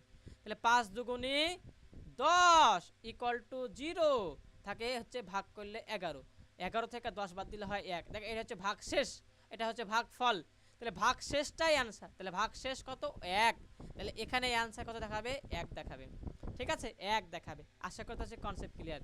তোকে এখানে বড় ভাই, এখানে ছোট ভাই করিয়ে দিলাম। তাহলে 5 ভাগ 11 করে বা ভাগ শেষ 1 পাবা, ওটাই অ্যান্সার। দেখো এখানে ছোট ভাই পরে বড় ভাই, ছোট ভাই থাকলে ছোট ভাইটাই অ্যান্সার। আশা করতে হচ্ছে মডুলোর ব্যাপার ক্লিয়ার। তাহলে মডুলো কি প্রকাশ করে? মডুলো আমাদের ভাগশেষ প্রকাশ করে, ঠিক আছে। দেখো কোনটা হচ্ছে গাণিতিক অপারেটর নয়। যোগ বিয়োগ গুণ ভাগ আর মডুলো এগুলা গাণিতিক অপারেটর। তাহলে সমান সমান গাণিতিক অপারেটর নয়, সমান সমান হচ্ছে ভ্যালু অ্যাসাইন। দেখো পাইথনে 5 আছে, বি এর মান 2 আছে, ওয়াই ইকুয়াল টু কি হবে? তাহলে এর মান 5, এর মান 2। ছোট ভাই পেছনে আছে, তাই ভাগ করতে হবে, ছোট থেকে বড় ভাগ করবা সব সময়। তাহলে 2 দুগুণী 4, নিচে কত থাকে? 5 থেকে 4 বাদ দিলে হয় 1। দেখো ভাগ শেষ 1, তাই অ্যান্সার কিন্তু 1। বাট এখানে দেখো এর মান 5, বি এর মান 11, তাহলে প্রথমটা ছোট, তাহলে ছোট ভাই আগে, তাই ছোট ভাইকে অ্যান্সার করে দাও, দ্যাটস ইট। আশা করতেছি ক্লিয়ার তোমাদের এই জিনিসটা। এবার আসো কম্প্যারিজম। আমরা বুঝছিলাম না অপারেশন দুইটা, একটা গাণিতিক আর একটা হচ্ছে রিলেশনাল। এবার আমরা রিলেশনাল পড়ব। রিলেশন মানে সম্পর্ক। সম্পর্ক কিন্তু ভাইয়া 2 জনের মধ্যে হবে। কয় জনের মধ্যে? 2 জনের মধ্যে সম্পর্ক হবে। ভাইয়া মনে রাখবা, সমান সমান মানে পাইথনে যদি তুমি দুইটা সমান সমান লেখো, একটা সমান সমান মানে তো ভ্যালু অ্যাসাইন, বাট দুইটা সমান সমান লিখলে এটা সমান সমান বোঝাবে। ধরো লেখা আছে এ সমান সমান বি, তুমি পাইথনে কি লিখলা? এটা লিখলা, এটার আউটপুট কি হবে জানো? এ ইকুয়াল বি হবে। ধরো তুমি কি লিখতে চাইছো? তুমি লিখতে চাইছো এ নট ইকুয়াল বি, তো তুমি এটাকে পাইথনে কেমনে লিখবা? লিখবা এ কি দেবা? সমান সমান দিলা, নট ইকুয়াল মানে হচ্ছে এটা চিহ্ন, এক্সক্লেমেটরি সাইন চিহ্ন, ইকুয়াল টু বি লিখতে হবে। তাহলে এটা মানেই কিন্তু পাইথনে এটা লিখতে হবে, এই পাইথনে এটা লিখতে হবে। আশা করতেছি ক্লিয়ার কথা। এবার এ গ্রেটার দেন বি, তাহলে কি লিখতে হবে, পাইথনে এটাই লিখতে হবে। যদি বলে এ লেস দেন বি, তাহলে পাইথনে এ লেস দেন বি লিখতে হয়। এবার আসো ঝামেলা দুইটা ক্লিয়ার করি। লেখা আছে ধরো এরকম, আমি এরকম একটা জিনিস লিখবো, a greater than less than equal b লিখলাম, a less than equal b. তাহলে এটাকে আমি পাইথনে কিভাবে লিখবো, লিখবো এ, এই নিচে দাগ আছে না, নিচে দাগ মানে তোমাকে কি দিতে হবে, এটা দিতে হবে। কেন এটা দিতে হবে, কে বলতে পারো, কে বলতে পারো? দেখো তো ভাইয়া, দুইটা যদি সমান সমান দিই তাহলে একটা সমান সমান বুঝাই, ঠিক কি না? তাহলে একটা সমান সমান মানে কয়টা দাগ, এই একটা সমান সমান মানে একটা দাগ, এই আরেকটা সমান সমান মানে আরেকটা দাগ, তাহলে একটা দাগ আর আরেকটা দাগ মিলে হয় দুইটা দাগ। বাট আমরা ভাইয়া একটা দাগ দিয়েছি, তাই আমরা এখানে একটা সমান সমান দিই, আর এই চিহ্নটা বসেই যাবে, ইকুয়াল টু বি হবে। যদি এরকম করা হয় তাহলে এটাকে কেমনে লিখবো পাইথনে, তাহলে লিখবো এটা, ঠিক আছে, এটা আছে, এটা থাকবেই, এটা থাকবেই, তার সাথে কি দেবো, এটা মানে কিন্তু ভাইয়া দুইটা দাগ হবে পাইথনে, ঠিক না? কারণ এই দুইটা দাগ মানে কি বোঝায়, সমান সমান বোঝায়, আর একটা দাগ মানে কি বোঝাবে, শুধু একটা দাগ। তাহলে সমান সমান মানে একটা দাগ, দুই সমান সমান মানে ডাবল দাগ, অর্থাৎ সমান সমান ইকুয়াল হবে। আশা করতেছি ক্লিয়ার। তাহলে এগুলোকে বলে রিলেশনাল অপারেটর। মনে রাখবা কি, রিলেশনাল অপারেটর শুধুমাত্র বুলিয়ান হয়, রিলেশন মনে রাখবা এ বি এর থেকে বড়, কথা কি সত্য নাইলে মিথ্যা হবে, ঠিক কি না, হয় সত্য নয় মিথ্যা। তো রিলেশনাল অপারেটরে কি কোনো সমস্যা নাই, রিলেশন অপারেটর সবসময় বুলিয়ান হয়। দুটা জিনিস তোমাদের আমি নোট করে দেবো, ঠিক আছে, নোট করে দেবো। দেখো তো আমরা যখন ইনপুট করি, ইনপুট দিয়েছিলাম কিসে, ইনপুট সবসময় গ্রহণ করে এসটিআর। আর মনে রাখবা রিলেশনাল অপারেটর, কি বললাম, রিলেশনাল অপারেটর বা অপারেশন সবসময় গ্রহণ করে হচ্ছে বুলিয়ান। তাহলে ইনপুটের ক্ষেত্রে এসটিআর, মানে একবার এই যে টি, এই যে টি স্টিআরের টি, আর এখানকার হচ্ছে টি, ঠিক আছে, ইনপুটের টি স্টিআরের টি। আর রিলেশনাল ক্ষেত্রে কি রাখবে, বুল, রিলেশন বুল, কি বলবি বুল, রিলেশন বুল, রিলেশনে হয় সত্য নাহলে মিথ্যা চলবে, বুঝবা? কালি বুঝলা তো, রিলেশনে সত্য নাহলে মিথ্যা অ্যান্সার করতে হবে, ঠিক আছে? তাহলে এগুলো আমাদের সব পড়া শেষ, সব পড়া শেষ। দেখো এটা মানে কি, এটা মানে কি, এটা মানে কি বোঝায়, তাহলে এটা একটা পাইথন ভাষায় কোড লেখা, এটা মানে কি 5, এই সেমিকোলন মানে বোঝানো হয় সমান সমান, মানে তো সমান সমান, সেমিকোলন মানে বোঝানো হয় নট ইকুয়াল, নট ইকুয়াল 3। তাহলে এ নট ইকুয়াল 3, এটা কি সত্য নাকি মিথ্যা বলো তো বাবারা? তাহলে 5 আর 3 সমান না, কথা কিন্তু সত্য, তাই অ্যান্সার দেখাবে ট্রু, কারণ এটা বুলিয়ানে লিখতে হবে, ট্রু অ্যান্সার দেখাবে। আশা করতেছি ক্লিয়ার। নিচের কোন, এটা মানে কি, এটা মানে কি বোঝায়, তাহলে এটা মানে এটা বোঝায় আর এটা বোঝায়, তাহলে এটা মানে বোঝানো হয় কি গ্রেটার দ্যান ইকুয়াল। তাহলে এটা দেখো কি বোঝাচ্ছে 5, এটা মানে কি, এটা মানে কি, এটা মানে কি দেখো তো 5 এরকম, ঠিক কি না, এটা না? তাহলে 5 হয় কি হবে, এ 5টা এ 5-এর থেকে বড় না, তাহলে সমান হবে, সমান কি না, কথা সত্য সমান, তো সমান হলে অ্যান্সার কি দেখাবে, ট্রু। দেখো অ্যান্সার ট্রু দেওয়া, তার মানে এটাই কিন্তু আমাদের অ্যান্সার। আশা করতেছি ক্লিয়ার। পাইথন প্রোগ্রামে রিলেশন অপারেটর কোনটা, এটা রিলেশন অপারেটর, পার্সেন্টেজ তো হবে না, এটা মডুলো, মডুলো কিন্তু গাণিতিক অপারেটর, ঠিক আছে না নাই? তাহলে এটাও কিন্তু ভাই আমাদের হবে, তার মানে 1 এবং 3 অ্যান্সার নিতে হবে এখানে, ঠিক আছে? দেখো তো কি বলছে, এক্স ইকাল টু 5-এর মান বড় 3-এর থেকে, প্রিন্ট এক্স 5-এর মান বড় 3-এর থেকে, এটা রিলেশনাল অপারেটর, তাহলে অ্যান্সার হয় সত্য নাহলে মিথ্যা হবে। দেখো তো ভাইয়া 5-এর 3-এর থেকে বড় কিনা, হ্যাঁ বড়, তাই অ্যান্সার দেখাতে হবে ট্রু, অ্যান্সার অবশ্যই ট্রু দেখাতে হবে। পাইথনের রিলেশনাল অপারেটর কোনটা, সমান সমান রিলেশনাল অপারেটর না, ডাবল সমান সমান দিতে হবে, একটা সমান সমান মানে ভ্যালু অ্যাসাইন, হ্যাঁ এটা রিলেশন অপারেটর, এটা রিলেশন অপারেটর, এটা মানে এটা বোঝায়, হ্যাঁ এটাও অপারেটর, কারণ এটা মানে এটা বোঝায়। তাহলে 2 এবং 3 অ্যান্সার। এবার বাকি আছে আমাদের শর্ত আর বাকি আছে লুপ। কয়টা বাকি আছে কথা, একটা শর্ত বাকি আছে আর বাকি আছে লুপ, তাহলে আমাদের অধ্যায়টা শেষ হয়ে যাবে, ঠিক আছে ভাইয়া? খুবই সহজ অধ্যায়, কিছুই নাই অধ্যায়টা। তাহলে আমরা প্রোগ্রামে শর্তের ব্যবহার শুরু করে ফেলবো, ঠিক আছে? প্রোগ্রামে ভাইয়ারা শর্তের ব্যবহার, কিসের ব্যবহার, শর্তের ব্যবহার। যাদের মাথায় একটু ব্যথা করছে তারা শর্তের ব্যবহার এবং লুপের ব্যবহারটা একটু ফ্রেশ হয়ে পড়ো, ঠিক আছে? একটু চোখে মুখে পানি দিয়ে পড়ো, কারণ শর্তের ব্যবহার এবং লুপের ব্যবহার এখানে পড়াটা একটু বোঝার আছে, ঠিক আছে?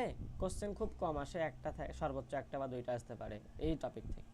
তাহলে আমরা শর্ত দিব 3 ধরনের শর্ত। কয় ধরনের শর্ত? শর্তর ত থেকে মনে রাখবা 3 ধরনের শর্ত। প্রথমে ইফ দিতে হয়, প্রথমে কি, প্রথমে দিতে হবে ভাইয়ারা ইফ, এরপর ইলিফ, বুঝলা? ইলিফ কি বললাম, ইলিফ। দেখো ইফ তো আছেই, দেখো এখানে ইফ আছে প্লাস ই এল লাগানো হয়েছে, এবং এরপর হচ্ছে ইলস, এরপরে কি, এরপরে হচ্ছে ইলস। তাহলে 1 number elif 1 number if 2 number elif 3 number হচ্ছে ইলস। সিরিয়াল মেনটেন করতে হবে। ধর ইফ মানে তো যদি বোঝাই, যদি বোঝাই, আর এটা হচ্ছে অন্যথায় যদি, এটা হচ্ছে অন্যথায়। ধরো ইফের শর্ত যদি ফুলফিল না হয়, ইফ যদি না পারে এরপরে যাবে ইলিফ, ইলিফ যদি না পারে এরপরে যাবে ইলসে। আমি কথা কি বুঝলাম? ধরো লেখা আছে এ ইকুয়াল টু আমি দিলাম 5, হ্যাঁ, বি ইকুয়াল টু ধরো আমি দিলাম 3, লেখা আছে এ গ্রেটার দেন বি, ঠিক আছে। ইফের পরে কিন্তু ভাই এই যে এরকম কি দিতে হয়, কোলন দিতে হয়। আমি আবারও বলছি, দেখো ইফ স্টেটমেন্টের পরে কোলন দিতে হয়, খুবই গুরুত্বপূর্ণ কথা। আর আমরা শিখেছিলাম সি ভাষা শেষে সেমিকলন দিতে হয়, মনে আছে? সি ভাষা শেষে সেমিকলন দিতে হবে। তাহলে আমরা শর্ত বোঝানোর জন্য আসলে কি আনি, প্রথমে ইফ আনি। তাহলে প্রথমে যে শর্তটা চেক করবে সেটা হচ্ছে ইফ দিয়ে। দেখো তো আমরা কি জানি, আমরা জানি এ, দেখো তো বি এর মান, এ থেকে বি এর মানটা বড় হতে হবে বলছে। আসলে বি এর মানটা কি বড় না, তার মানে এটা হচ্ছে ফলস। এটা কি ভাইয়া? ফলস। এটা যদি ফলস হয় তার মানে ইফ আমাদের অ্যান্সার দিতে পারেনি, প্রপারলি অ্যান্সার দিতে পারেনি। তার জন্য কি করতে হবে, এরপরে আমাকে লিখতে হবে ইলিফ। কি লিখতে হবে? ইলিফ। তাহলে এ যদি এর থেকে না বড় হয় তাহলে অবশ্যই কি হবে, এবার এটাকে বড় করে দাও। তাহলে এর প্যার আছে, ইলিফ পারলে আসবে, ঠিক কি না? ইলিফ পারলে কিন্তু এবার ভাই আমাদের ট্রু দেখাবে, ফলস দেখে। তার মানে ইফ যখন ফলস দেখাবে, ইফের অ্যান্সার যখন সঠিক হবে না, ট্রু হবে না, তখন হাওয়া যাবে এখানে। এটা যদি সঠিক না হয় তখন এখানে যাবে ইলসে। বোঝা যাচ্ছে কথা? তাহলে প্রথম শর্ত চেক করে কিন্তু ইফ। তাহলে ইফ দিয়ে প্রথম একটা শর্ত দেওয়া হয়, এখানে একবার বাধ্যতামূলক, তোমাকে একবার দিতেই হবে, ঠিক আছে। আর মনে রাখবা ইলিফ হচ্ছে আগের শর্ত ফলস হলে আনতে হয়, এবং এটা যত খুশি দেওয়া যায়, শূন্য অথবা একাধিকবার দেওয়া যায়, আর সর্বোচ্চ একবার দিতে পারবা ইলিফ, কারণ ইলিফের শর্ত 100% মানতে হবে। ইফ পারেনি, ইলিফ পারেনি, কিন্তু ভাইয়া ইলস পারিবেই। তাহলে ইফ পারে গেলে ইফে অ্যান্সার দিয়ে দিবে, ঠিক আছে। ইফ না পারলে ইলিফে যে অ্যান্সার দিবে, ইলিফ যদি না পারে তাহলে তোমাকে ইলসে যে অ্যান্সার দিতে হবে। তো মনে রাখবা এটা সর্বোচ্চ একবার বাধ্যতামূলক দিতে হবে, এটা দিতেই হবে। ইফ না দিলে তুমি ইলিফে যেতে পারবে না। যত খুশি দেওয়া যায় এটা, একাধিকবার দিলে কিন্তু একটা ঝামেলা আছে ভাইয়া। এই একাধিকবার থেকে বাঁচার জন্য আমরা ম্যাচ স্টেটমেন্ট ব্যবহার করি, একটু পরে বলতেছি। তো যত খুশি দেওয়া যায়, ঠিক আছে, আর এখানে সর্বোচ্চ একবার দেওয়া যায়। তাহলে পূর্বের শর্ত ফলস হলে তুমি এটা আনবা। একটু পরে ভালো করে আরও বুঝবে কথাটা। দেখো ভাইয়া কি বলছে, পাইথন প্রোগ্রামে শর্ত সাপেক্ষে কোনো কাজ বা স্টেটমেন্ট সম্পাদনের জন্য ইফ স্টেটমেন্ট ব্যবহার করা হয়। ইফের পরে কোলন দিতে হয়, অলরেডি পড়া ডান। আচ্ছা, একটু মনে হয় ঝাপসা হয়ে গেছে, ঠিক আছে, প্রবাহ চিত্রটা দেখো তো। লেখা আছে ইফ স্টেটমেন্ট, এখানে আমি একটা কন্ডিশন দিয়েছি। তাহলে এই কন্ডিশন যদি সত্য হয় তাহলে অ্যান্সার দেখাবে রাইট, বা সত্য না হলে এটা ফলস, এই যে ফলস হবে, ফলস হয়ে যাবে এখানে, ফলস হয়ে যাবে এখানে। তাহলে এই যে ইফের যে এই অংশটুকু না, এই অংশটুকুকে বলা হয় বডি। কি বলা হয় ভাইয়া? বডি বলা হয়। একটু পরে আরও ভালো করে বুঝবা, লেখাটা হালকা হয়ে গেল কেন বুঝতে পারলাম না। আচ্ছা দেখো তো, আমরা ইলিফে কি করেছি, ইলিফে শূন্য অথবা একাধিকবার আমি শর্ত দিতে পারবো, ঠিক আছে। এই যে একাধিকবার শর্ত থেকে বাঁচার জন্য আমাকে ব্যবহার করতে হবে ম্যাচ স্টেটমেন্ট। একটু মাথায় রাখতে হবে ভাইয়া, একাধিকবার ইলিফ স্টেটমেন্টের পরিবর্তে আমি ম্যাচ স্টেটমেন্ট একবার দিলেই হবে। মনে রাখবা ম্যাচ স্টেটমেন্টের সাথে অতিরিক্ত থাকে কেজ আর ব্রেক। আবারও বলছি, ম্যাচের সাথে কি থাকে, ম্যাচের সাথে থাকে মনে রাখবা ক্রেজ আর ব্রেক। বুঝলে না, ম্যাচ খেলতে যে অনেকের ব্রেক হয়ে যায় মুখ টুক, ঠিক আছে না, অনেকে ক্রেজ ব্রেক হয়ে যায়। তাহলে ক্রেজ এবং ব্রেক থাকে, যে ক্রেজ এবং ব্রেকে যে আমি অতিরিক্ত একটা এক্সপ্রেশন আনলাম, ম্যাচ স্টেটমেন্টে আমি কি করলাম, অতিরিক্ত একটা এক্সপ্রেশন আনলাম, একটা ক্রেজ আনলাম, একটা ব্রেক আনলাম। এই যে এক্সপ্রেশনকে বলে ম্যাচ ইএক্সপি, ভাই এক্সপ্রেশন থেকে সংক্ষেপে এটা লেখা হয়েছে ইএক্সপি, এক্সপ্রেশন। যে এক্সপ্রেশন থেকে আমি সহজে 3টা অক্ষর নিয়ে ইএক্সপি করেছি, তাই এটাকে বলা হয় ম্যাচ এক্সপি। তাহলে কি, ম্যাচ স্টেটমেন্টের সাথে ব্যবহৃত এক্সপ্রেশন, তুমি এক্সপ্রেশন পারে তুমি এক্সপ্রেশন দিয়ে দিবা। আর ম্যাচ স্টেটমেন্টে কি থাকে, অতিরিক্ত কেজ আর ব্রেক থাকে, কেজ আর ভাই ব্রেক থাকে, ক্রেজ আর ব্রেক। দেখো ম্যাচ স্টেটমেন্টে থাকা লেখা আছে কেজ থাকে। আশা করতেছি কথা বুঝছো। এগুলো আইলে পরীক্ষা আসে না এভাবে। এবার আসো নিচে কোন স্টেটমেন্টটি জোড় সংখ্যা নির্ণয় করে। এটা খুবই সহজ কথা। ধরো 4 লিখলাম, ধরো 6 লিখলাম, ধরো 8 লিখলাম। আমি 4টা বলছি জোড়, আমি 6টা বলছি জোড়, আমি 8টা বলছি জোড়, যে কোনো নাম্বার হতে পারে জোড় সংখ্যা। আমি কেন বলছি এটা 4টা জোড়, কেন 6টা জোড়, কেন 8টা জোড়? জোড় তো বলছি ভাইয়া, কেন জোড়? কারণ 4কে যদি তুমি 2 দ্বারা ভাগ করো, তাহলে 2 দ্বারা সবসময় ভাগ করবো যে কোনো সংখ্যাকে। দেখো ভাগ করলে 2 দুগুণী 4, আর 4 থেকে 4 বিয়োগ করলে হয় 0। ভাগশেষ কত ভাইয়া? ভাগশেষ হচ্ছে ভাইয়া 0। ভাগশেষ কত? ভাগশেষ মানে কিন্তু ভাইয়া মডুলো, মানে পার্সেন্টেজ, মডুলো, পাইথনে মডুলো। তাহলে ভাগশেষ যদি কোনো একটা সংখ্যার বা নাম্বারের কি হয়, 0 হয়, তখন সেই সংখ্যাটাকে আমি বলবো কিন্তু ভাইয়া জোড় সংখ্যা।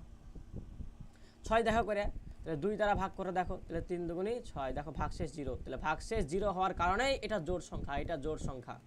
8 ক্ষেত্রে সেম কথা। তারপরে যে কোনো নাম্বার হতে পারে, নাম্বারকে আমি কি করছি, নাম্বারকে আমি কি করছি ভাইয়া, পার্সেন্টেজ মডুলো করছি কি দ্বারা, 2 দ্বারা। তাহলে 2 দ্বারা আমি ভাগফল করছি, ভাগ কি করছি, পার্সেন্টেজ করে। যদি আমি শূন্য পাই, তার মানে এটা হচ্ছে ভাইয়া কি নাম্বার, জোড় সংখ্যা।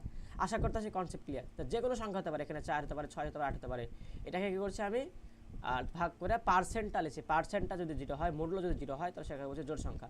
আর যদি ভাইয়া number of percent not equal 0, তখন সেটাকে কি বলবো, তখন সেটাকে আমরা বলে থাকবো, তখন সেটাকে আমরা বলে থাকবো কি ভাইয়া, তখন সেটাকে আমরা বলবো বিজোড় সংখ্যা। কিভাবে দেখো তো, লিখলাম 3, লিখলাম 5, তাহলে 3 কেমনে বিজোড়, দেখো কি করবো, সবসময় 2 দ্বারা ভাগ করতে, 2 1 কে 2, 2 1 কে 2, দেখো নিচে কত থাকলো 1, এই দেখো ভাগশেষ 1। ভাগশেষ যদি 0 না হয়, ভাগশেষ 0 না হলে অবশ্যই সংখ্যাটা বিজোড়। 5 করে দেখো, 2 দুগুণী 4, ঠিক কি না, দেখো হাতে থাকলো ভাগশেষ 1, তাহলে ভাগশেষ 0 না, তার মানে এটা বিজোড় সংখ্যা। তার মানে আমরা সবসময় 2 দ্বারাই কি করি, মডুলো করি কোনো একটা সংখ্যাকে। যদি 0 পাই তাহলে সেটা যোগ সংখ্যা, যদি বিজোড় পাই নট ইকুয়াল 0, তাহলে সেটা আলটিমেটলি হবে আমাদের বিজোড় সংখ্যা।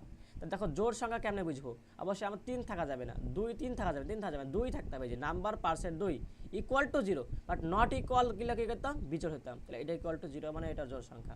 দেখো বিজোড় কোনটা, 3 কেন বাবা, ঠিক না, পার্সেন্টেজ নাম্বার কই, number of percentage not equal 0, তা 0 না, তো 0 না হলে বিজোড় সংখ্যা। ইফ স্টেটমেন্টের মূল অংশকে কি বলে, দেখো এই যে ইফ স্টেটমেন্ট লিখেছিলাম, এই যে এগুলো ইফ স্টেটমেন্ট, তাহলে ইফ স্টেটমেন্টের এই যে ইফ যদি এখানে লিখি, এই যে মূল যে স্টেটমেন্টটা, ইফ স্টেটমেন্টের মূল অংশকে বলা হয় বডি। কি বলা হয়, বডি, একটু মাথায় রাখবা, এটাকে বলা হবে বডি। তাহলে কোনো সংখ্যা, এটা হুবহু কোশ্চেন আসছে, হুবহু আমার এখান থেকে হুবহু আসছে, কোনো সংখ্যা জোড় না বিজোড় তা নির্ণয়ের জন্য সবথেকে ইফেক্টিভ কন্ডিশন কোনটা, মানে একবার যদি বলে শুধু জোড় তাহলে শুধুমাত্র ইফ, বা শুধুমাত্র বিজোড় তাহলে শুধুমাত্র ইফ। এখন যদি বলে জোড় না বিজোড়, তখন দুইটা কথা আসবে, জোড় হলে একটা কথা শুধু ইফ, বিজোড় হলে একটা কথা শুধু ইফ, বাট জোড় না বিজোড় এটা আসলে দুইটা কথা আনতে হবে, ইফের সাথে আনতে হবে ইলিফ, অথবা ইফের সাথে আনতে হবে ইলস। দেখো ইফ একটা কথা, ইফ একটা, ইলিফ হচ্ছে দুইটা, আর একটা কথা, তাহলে দুইটা কথা হলো, তাহলে এটা একটা, মোট কথা হলো দুইটা, তাহলে দুইটা কথা হলো। বাট 3টা কথা হলে কি করতে, 3টা কথা হলে আনতে ইফ, তারপর ইলিফ, তারপর ইলস। কথা বুঝলা, তাহলে দেখতে হবে কয়টা সংখ্যা আছে, তাহলে জোর না বিজোর, দুইটা কথা, তাহলে তোমাকে দুইটা আনতে হবে, একটা, এই যে একটা, এই যে আর একটা, তাহলে মানে এখানে দুইটা পাইছি, তার মানে এটাই অ্যান্সার। এখানে ইফ ইলিফস না হইয়া ইফ ইলিফও থাকতে পারতো, কথা বুঝলা, কারণ একটা এবং দুইটা বোঝাচ্ছে, দুইটা যোগ করলে। আশা করা হচ্ছে কনসেপ্টটা ক্লিয়ার। এবার পরীক্ষা আছে, হ্যাঁ রাজশাহী এবার 26-এর কোশ্চেন। দেখো কি বলছে, প্রশ্নবোধক চিহ্নে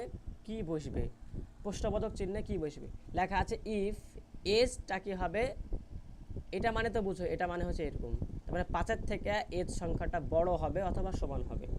print eligible for the vaccine, এখন কথা হচ্ছে এজের মানটা কত দেওয়া আছে, এজের মানটা দেওয়া আছে হচ্ছে আমাদের, ধরে লাও দিইনি আমি, ভুলে গেছি, এজের মানটা দেওয়া আছে 4, কি দেওয়া আছে ভাইয়া 4, কি দেওয়া আছে 4। তো দেখো তো এজের মান 4 হলে এটা কি 5-এর থেকে, এজের মানটা কি 5-এর থেকে বড় বা সমান না, তার মানে সমান না, তার মানে এটা কিন্তু ফলস। আর এটা ফলস হলে আমার অবশ্যই এই অংশে কি আসবে, ইলিফ। এখন ইলিফটাও যদি ফলস হয় তাহলে এখানে অংশে আসতে হবে ইলস, যেহেতু এই অংশে ভুলেছে তার মানে এখানে আমাকে ইলিফ করতে হবে। কথা বুঝছো ভাইয়া, তাহলে ইফের পরে আনতে হয় ইলিফ, এরপরে আনতে হয় ইলস, তাহলে ইফ শেষ, এখন ইলিফ আনবো, ইলিফ হয়ে গেলে, ইলিফ যদি থাকতো, যদি এখানে থাকতো এখন, তাহলে আমি কি করতাম ইলস। খুবই সহজ কথা। প্রোগ্রামটির আউটপুট কী হবে দেখো তো, নাম্বার ইকুয়াল 3 দেওয়া, ইফ যদি নাম্বারটা 0 থেকে বড় হয়, নাম্বারটা কি 0 থেকে বড় নাতেই অবশ্যই বড়, তার মানে প্রিন্ট পি, যদি 0 থেকে বড় হয় তাহলে দেখাতে হবে প্রিন্ট পি, পি মানে পজিটিভ, হ্যাঁ 0 থেকে অবশ্যই বড়, তার মানে কথা সত্য, কথা সত্য হলে কি দেখাবে, পি দেখাবে ভাইয়া। বাট ধরো সত্য যদি হতো না, এরকম দিয়ে দিত, নাম্বারটা 0 থেকে ছোট না, তার মানে ফলস হতো, তাহলে এটা দেখাতো না, তখন কি দেখাতো, তখন আলটিমেটলি এটা দেখাতো না, তখন দেখাতো এটা, ঠিক কি না, কারণ এটা ভাইয়াও 0 থেকে ছোট না। আশা করছি তোমরা বুঝছো ব্যাপারটা, সত্য হলে আনসার দেখে দেবে। দেখো প্রিন্ট 3 প্রোগ্রামটি কি প্রিন্ট করবে, লেখা আছে একটা ভ্যারিয়েবলের নাম ভ্যালু অ্যাসাইন ইকুয়াল টু 5, যদি 5-এর থেকে বড় বা সমান হয়, 5-এর থেকে বড় বা সমান, হ্যাঁ 5-এর সমান হয়ে গেছে, সমান হলে প্রিন্ট 1 দেখাতে বলছে, হ্যাঁ কথা সত্য, তাহলে প্রিন্ট 1 দেখিয়ে দিবে যদি সত্য হয়ে আছে। এবার আসো আমাদের লুপের ব্যবহার। তাহলে আমাদের কি হলো, শর্ত পড়া খুবই সহজ। তাহলে শর্তটা যদি একবার রিক্যাপ করি, তাহলে শর্ত 3টা, একটা ইফ না পারলে যাবে ইলিফ না পারলে যাবে ইলসে। তাহলে একবার দেওয়া বাধ্যতামূলক এখানে, ঠিক আছে। ইফ না পারলে ফলস হয়ে গেলে যাবে এখানে, আর না পারলে এখানে। এখানে যত খুশি দেওয়া যায়, শূন্য সহ সর্বোচ্চ এখানে একবার দিতে পারবা ইলিশে। আর ভাইয়া এই যে একাধিকবার থেকে বাঁচার জন্য আমাদেরকে একটা স্টেটমেন্ট আনতে হয়, সেই স্টেটমেন্টের নাম হচ্ছে ম্যাচ স্টেটমেন্ট। আর ম্যাচ স্টেটমেন্টে থাকে কেজ আর ব্রেক, এই যে এক্সপ্রেশনকে বলা হয় ম্যাচ এক্সপ্রেশন, মাথায় থাকবে। আর আমরা কি করি, ইফ স্টেটমেন্টের পরে কি দিই ভাইয়া, আমরা একটা কোলন চিহ্ন দিই। কথা বোঝা যায়, ঠিক আছে। তোমরা কি কোলন দেখতে পেয়েছো, এই যে ইফ স্টেটমেন্টের পরে একটা কোলন দিতে হয়, এই যে একটা কোলন, এই যে একটা কোলন দিতে হয়। এবার আসো প্রোগ্রামে একই কাজ বারবার করা। তাহলে ধরো প্রোগ্রামে একই কাজ বারবার করতে হয়েছে, ঠিক আছে। ধরো সকালে এসে তুমি কি করছো, বারবার কি দোকান খুলছো, তাহলে এই কাজটা বারবার করছো না, ঠিক আছে, প্রত্যেকদিন দোকান খুলতে হয়। তাহলে এরকম একটা চিন্তা করো, একই কাজ যখন বারবার করতে হয়, একটা রেজাল্টকে বারবার দেখাতে হবে, তখন একই কাজ বারবার করার জন্য তোমাকে প্রোগ্রামে লুপ আনতে হয়। কি আনতে হয়, লুপ। তাহলে লুপ কিসের জন্য লাগে, একই কাজ বারবার করার জন্য লুপ লাগে, ঠিক আছে। তাহলে একাধিকবার কাজ সম্পূর্ণ করতে হলে আমাকে লুপ ব্যবহার করতে হবে। এখন লুপের স্টেটমেন্ট কয়টা, সাধারণত কন্ট্রোল স্টেটমেন্ট হচ্ছে 2টা, একটা ফর একটা হয়ল। তোমাদের লেভেলে আবারও বলতেছি, তোমাদের লেভেলে তোমাদের বইতে আছে ফর স্টেটমেন্ট এবং হয়ল স্টেটমেন্ট। তাহলে ফর এবং হয়ল দিয়ে পড়লে কাজ শেষ, ঠিক না। তাহলে ফরের আমাকে দেখতে হবে ফরম্যাট কেমন, হয়লের ফরম্যাট কেমন, তাহলে আমাদের চ্যাপ্টার ডান হয়ে যাবে। দেখো ভাইয়া, ধরো একটা লুপ কতবার ঘুরবে, ধরো একটা লুপ 5 বার ঘুরবে বা 6 বার ঘুরবে বা 10 বার ঘুরবে, তুমি জানো কতবার ঘুরবে, ঠিক আছে। যদি তুমি জানো কতবার ঘুরবে, তখন তোমার ফর লুপ ব্যবহার করা সেও, আবার বলতাছি ছোট হাতের, হ্যাঁ, ফর লুপ ব্যবহার করা সেও। বাট তুমি যদি একটা লুপের প্রথমে কোনো শর্ত দাও, কি দাও, শর্ত। লুপের প্রথমে যদি তুমি শর্ত দিতে চাও, তখন তাকে হয়ল লুপ। আবারও বলতেছি, 2টা কথা মাথায় রাখবা। একটা লুপ কতবার ঘুরবে তা যদি তুমি জানা থাকে, তাহলে ফর লুপ ব্যবহার করাই ভালো। আর হয়ল লুপ কি, যখন তোমার প্রথমে শর্ত দিতে হয়, তাহলে লুপের প্রথমে শর্ত দিতে হলে সেটাকে হয়ল লুপ দিব, কি দিব, হয়ল লুপ। তাহলে হয়ল লুপের প্রথমে শর্ত দিতে হয়, আর একটা জিনিস কতবার ঘুরবে এটা নির্ণয় করার জন্য দিতে হয় ফর লুপ, ঠিক আছে। দেখো বলছে ফর লুপ স্টেটমেন্টের মধ্যে অন্য কোনো ফর স্টেটমেন্ট থাকলে, ধরো ফরের মধ্যে আরেকটা ফর স্টেটমেন্ট আছে, কি আছে, ফর স্টেটমেন্ট আছে, তখন থাকাকে এটাকে বলা হয় নেস্টেড। বা নেস্ট মানে পাখির বাসা না, তাহলে ধরো এটা হচ্ছে পাখির বাসা, এর মধ্যে পাখি আছে, তাহলে পাখির মধ্যে আবার পাখির বাসা আছে, ঠিক আছে, তাই এটাকে বলছি আমরা নেস্টেড, ঠিক আছে, নেস্টেড লুপ বলা হয়। তাহলে ফর লুপের মধ্যে যখন আবার ফর স্টেটমেন্ট থাকে, তখন সেটাকে বলে নেস্টেড। এখন মনে রাখবা, নেস্টেড একটা বাহির আছে একটা ভিতর আছে, কি বললাম, দেখো নেস্টেডের একটা বাহির আছে একটা ভিতর আছে। এটা ধরো পাখি, পাখিটা ধরে এলাম একটা ফর, পাখির এই যে বাসাটা, এটা আবার একটা ফর স্টেটমেন্ট, আবার ফর স্টেটমেন্ট, ঠিক আছে, এটাকে বলা হয় নেস্টেড। তাহলে ফরের একটা বাইর আছে একটা ভিতর আছে, একটা বাইর একটা ভিতর আছে, ঠিক না। এই বাইরটাকে বলা হবে আউটার, কি বলে, আউটার লুপ, এবং ভেতরটাকে বলা হয় ইনার লুপ।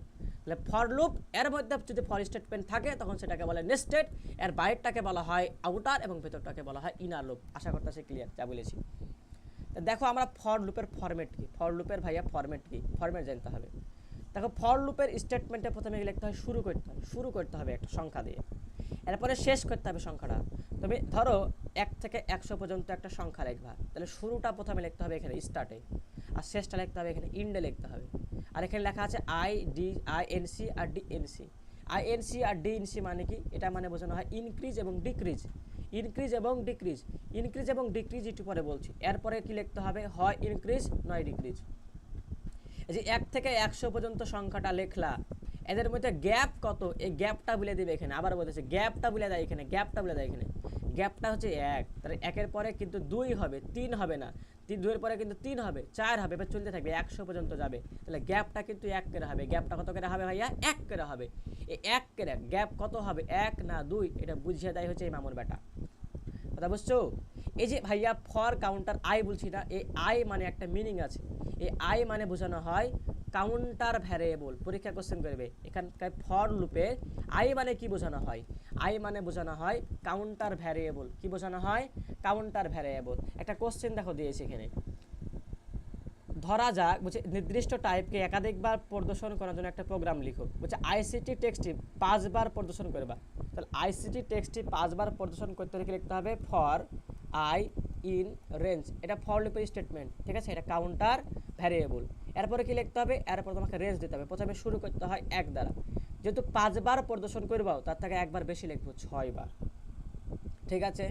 আর যেহেতু এরপর আমরা গ্যাপ দিলাম 1, 1 করে কি হবে, গ্যাপ হবে, 1 এর পরে 2 3 4 5 6, ঠিক না, 1 2 3 4 5 6, দেখো এখানে 1 2 3 4 5। তাহলে আমরা কি করবো, 5 বার লেখার জন্য শুরু ঠিক আছে, বাট শেষে 6 মানে 5 বার দেখাবে। ধরো লেখা আছে 1 7 1, তাহলে কবার দেখাবে, 7 আছে তার মানে 6 বার দেখাবে। ধরো লেখা আছে 1 90 1, তাহলে কবার দেখাবে ভাইয়া লেখাটা, 90 আগে দেখাবে, দেখা পর্যন্ত 89 বার দেখাবে লেখাটা। আশা করতে হচ্ছে ফর স্টেটমেন্ট ক্লিয়ার তোমার, ঠিক আছে। তাহলে ইনক্রিজ এবং ডিক্রিজ বোঝানো হয়। আমরা একটু করে কথা বলছি এখানে ইনক্রিজ এবং ডিক্রিজ নিয়ে, এমসিকিউতে ভালো করে কথা বলছি। আচ্ছা আসো আমরা একটু হোয়াইল লুপ নিয়ে কথা বলি। তাহলে হোয়াইল লুপে কি থাকে, হোয়াইল লুপে আলটিমেটলি কিছুই থাকে না, মনে রাখবা হোয়াইল লুপে শুধুমাত্র মনে রাখবা কাউন্টার ইনক্রিজ এবং ডিক্রিজ লেখা হয়। হোয়াইল লুপের প্রথমে কি দিতে হয়, শর্ত দিতে হয়, এটা শুধু মাথায় রাখলেই হবে, আশা করতেছি। তাহলে কোন লুপে শুরুতে শর্ত পরীক্ষা করতে হয়, হোয়াইল লুপে নিচের পাইথন কোডটি প্রোগ্রাম করতে হবে। দেখো আই ইন রেঞ্জ, এখানে প্রিন্ট আইসিটি দেখা দেবে আছে, কতবার দেখাবে, দেখো এটা শুরু, এটা হচ্ছে শেষ 6 বার, তাই দেখাবে 5 বার পর্যন্ত। আইসিটি কবার দেখাবে, 5 বার, আইসিটি, ঠিক আছে। এখানে লেখা আছে ধরো 1, পাশে লেখা আছে 1, এরকম লেখা আছে 1 6 1, তখন লেখাটি দেখাবে কতবার, 5 বার। তাদের মধ্যে গ্যাপ কত করে দেখো তো, গ্যাপ কিন্তু 1 করে, তাই 5 বার দেখাইছে, কথা কি বোঝা যায়। এখন ধরো গ্যাপ এরকম দিল 1 6 2 দিয়ে দিল, তাহলে এখন কবার আইসিটি লেখা দেখাবে, 6 পর্যন্ত তো যাবেই, ঠিক কিনা ভাইয়া, 6 পর্যন্ত তো যাবেই, 6 পর্যন্ত কি যাবে না, কতবার দেখাবে, আসলে 5 বার দেখার কথা, ঠিক না, 6 থাকলে। বাট দেখো ভাইয়া এদের মধ্যে গ্যাপ কত, 2, তাহলে প্রথমে 1 দেখাইলো, এরপরে 2 না দেখে 3 দেখাবে, কারণ গ্যাপ 2 করে, এদের মধ্যে গ্যাপ 2, 3 দেখে 5 দেখাবে, 5 বার পর্যন্তই দেখাবে গ্যাপ 2। কবার দেখালে দেখো তো, 1 বার 2 বার 3 বার, তাহলে এখানে আইসিটি লেখা 3 বার দেখাবে। তোমাকে দেখতে হবে গ্যাপ কত, ইনক্রিজ ডিক্রিজিং কত, ডিক্রিজিং এর উপর নির্ভর করে করতে হয়। সাবধান, এখানে 1 থাকলে সমস্যা নাই, 6 থাকলে 5 বার, আর যখন এখানে গ্যাপ 2 বা 3 দিয়ে দেবে তখন লিখতে হবে, 3 থাকলে দেখো 4 হবে, তারপরে কি হবে 5 6 7 হবে, কিন্তু ভাই আমাদের 5 পর্যন্ত লেখা দরকার, তাহলে এখানে একবার দেখাবে লেখাটা। আশা কথা আছে কনসেপ্ট ক্লিয়ার। নিচের কোনগুলো লুপ কন্ট্রোল দুইটা পড়েছে ভাইয়া, একটা ফর লুপ একটা হোয়াইল লুপ, ফর লুপ আর হোয়াইল লুপ। এই দেখো এখানে কি কোশ্চেন করছে, ফর আই ইন রেঞ্জ 1 থেকে 6, এই দেখো এই লেখাটা কবার দেখাবে, 5 বার দেখাবে, কারণ 6 আছে। প্রিন্ট রিফাদ, ফর কোডে কাউন্টার ভ্যারিয়েবল কোনটা, ভাই কাউন্টার ভ্যারিয়েবল এখানে কিন্তু আই, এটা ব্যাপারই না, ঠিক আছে। কোশ্চেন গেছে দেখছো কি, সবাই খুঁজবে কি রে অ্যান্সার 5 মাস নাই কেন, কারণ ভাই দেখা দেবে আছে কাউন্টার ভ্যারিয়েবল কোনটা, কাউন্টার ভ্যারিয়েবল কিন্তু আই, এখানে কাউন্টার ভ্যারিয়েবল। এবার আসো একটুক পড়লে আমাদের চ্যাপ্টার ডান, ঠিক আছে ভাইয়া। এই লুপের শুরুতে শর্ত দিতে হয়, আমরা শিখেছি কোন লুপে ভাইয়া, হোয়াইল লুপে। কন্টিনিউ এবং ব্রেক স্টেটমেন্ট কি বলছে, প্রোগ্রামে শর্তযুক্ত অথবা শর্তহীন কোনো স্টেটমেন্ট, শর্তযুক্ত স্টেটমেন্টে আমরা ইফ স্টেটমেন্ট দিতাম, মনে আছে ইফ স্টেটমেন্ট। শর্তযুক্ত অথবা শর্তহীন কোনো স্টেটমেন্টকে পুনরাবৃত্তি করতে হলে, পুনরাবৃত্তি মানে তো চলবে, ঠিক আছে, চলবে, আর চলবেকে কি বলে ইংলিশে, কন্টিনিউ। তাহলে পুনরাবৃত্তি করার জন্য আমাকে কন্টিনিউ স্টেটমেন্ট দিতে হবে, হয় শর্তযুক্ত নয় শর্তবিহীন, ম্যাটার করে না, আমাকে কন্টিনিউ দিতে হবে, কন্টিনিউ স্টেটমেন্ট। মনে রাখো কন্টিনিউ স্টেটমেন্টে কী ব্যবহার করা হয়, ইফ ইলিফ ফর হোয়াইল ইত্যাদি ছাড়া সরাসরি কাজ করতে পারে না। তাহলে কন্টিনিউ একা একা বসতে পারে না, অথবা তোমাকে ইফ দেওয়া সাথে হবে, অথবা ইলিফ দেওয়া সাথে হবে, অথবা ফর, অথবা ভাইয়া হোয়াইল। ভাইয়া সাবধান, এখানে কিন্তু ইলস নাই, কি নাই, ইলস নাই। তাহলে ইফ ইলিফ এই দুইটা হচ্ছে শর্ত, আর এটা দুইটা ভাইয়া কিন্তু আমাদের লুপ, ঠিক না, loop, for loop while loop, but এখানে ইলিফ নাই। তাহলে এগুলো কিন্তু ভাইয়া কন্টিনিউ ব্যবহার করতে হলে অবশ্যই এগুলো দিয়ে ব্যবহার করতে হবে, এমনি এমনি ব্যবহার করা যাবে না, ঠিক আছে। দেখো বলছে প্রোগ্রামের লুপের মধ্যে ব্রেক স্টেটমেন্ট পেলে লুপ বন্ধ হবে, তো লুপ বন্ধ করার জন্য কী করতে হবে, ব্রেক করে দিতে হবে না, তাহলে ব্রেক স্টেটমেন্ট দিলে কি হয়, লুপটা বন্ধ হয়ে যাবে, লুপ কাজ করবে না। অধিকাংশ ক্ষেত্রে ব্রেক স্টেটমেন্টে কী ব্যবহার করা হয়, ইফ আর ইলিফ, খুবই গুরুত্বপূর্ণ কথা। তাহলে মনে রাখো কন্টিনিউ স্টেটমেন্টে ইফ ইলিফ, তার সাথে হচ্ছে ভাইয়া ফর, তার সাথে ব্যবহার করা হয় হোয়াইল লুপ, বাট এই দুইটা মাত্র শুধু ব্যবহার করা হয় ব্রেক স্টেটমেন্ট। তাহলে ব্রেকের মধ্যে দুইটা, এ তারপরে হয় বি, তাই দুইটা কথা, এরপরে বি তাই দুইটা কথা, ব্রেকে দুইটা, ইফ আর ইলিফ, আর কন্টিনিউয়ে 4টা কথা, ইফ ইলিফ ফর হোয়াইল। আশা করতেছি এর মধ্য দিয়ে আমাদের চ্যাপ্টারটা শেষ হয়ে গেল। আমরা ইনশাল্লাহ এই চ্যাপ্টারের এমসিকিউ সলভ দেবো 26 সালে যে সকল কোশ্চেন হয়েছে, যেহেতু 26 সালেরই প্রথম এই অধ্যায়টা দিয়েছে, আগে কোনো অধ্যায় ছিল না এই অধ্যায়টা বই, হ্যাঁ। তাই 26-এ শুধুমাত্র একটা বোর্ড কোশ্চেন পাবা। আর 26-এর আগেই আমার এই নোটটা তৈরি করা ভাইয়া, ঠিক আছে। আশা করছি অনেক উপকৃত হয়েছে ক্লাসটি করার পর। আমরা তোমাদেরকে অভিনন্দন জানাচ্ছি, ঠিক আছে, কিছু ক্লাস করার জন্য। তোমরা ক্লাসটা করে ফেলবা। কিসের ভাইয়া? এমসিকিউ যে ক্লাসটা দেবো সেই ক্লাসটা অবশ্যই করবে। তাহলে দেখবে এই অধ্যায় প্রো লেভেলে চলে গেছো। দেখবে বেশিরভাগ পোলাপান এই অধ্যায়টা পারে না, বাট আশা করতেছি আমার স্টুডেন্টরা অবশ্যই পারবে। আজকে এখানে বিদায় নিচ্ছি, ভাইয়ের জন্য দোয়া চাই। আসসালামু আলাইকুম রহমতুল্লাহি ওয়া বারাকাতুহু। আল্লাহ হাফেজ।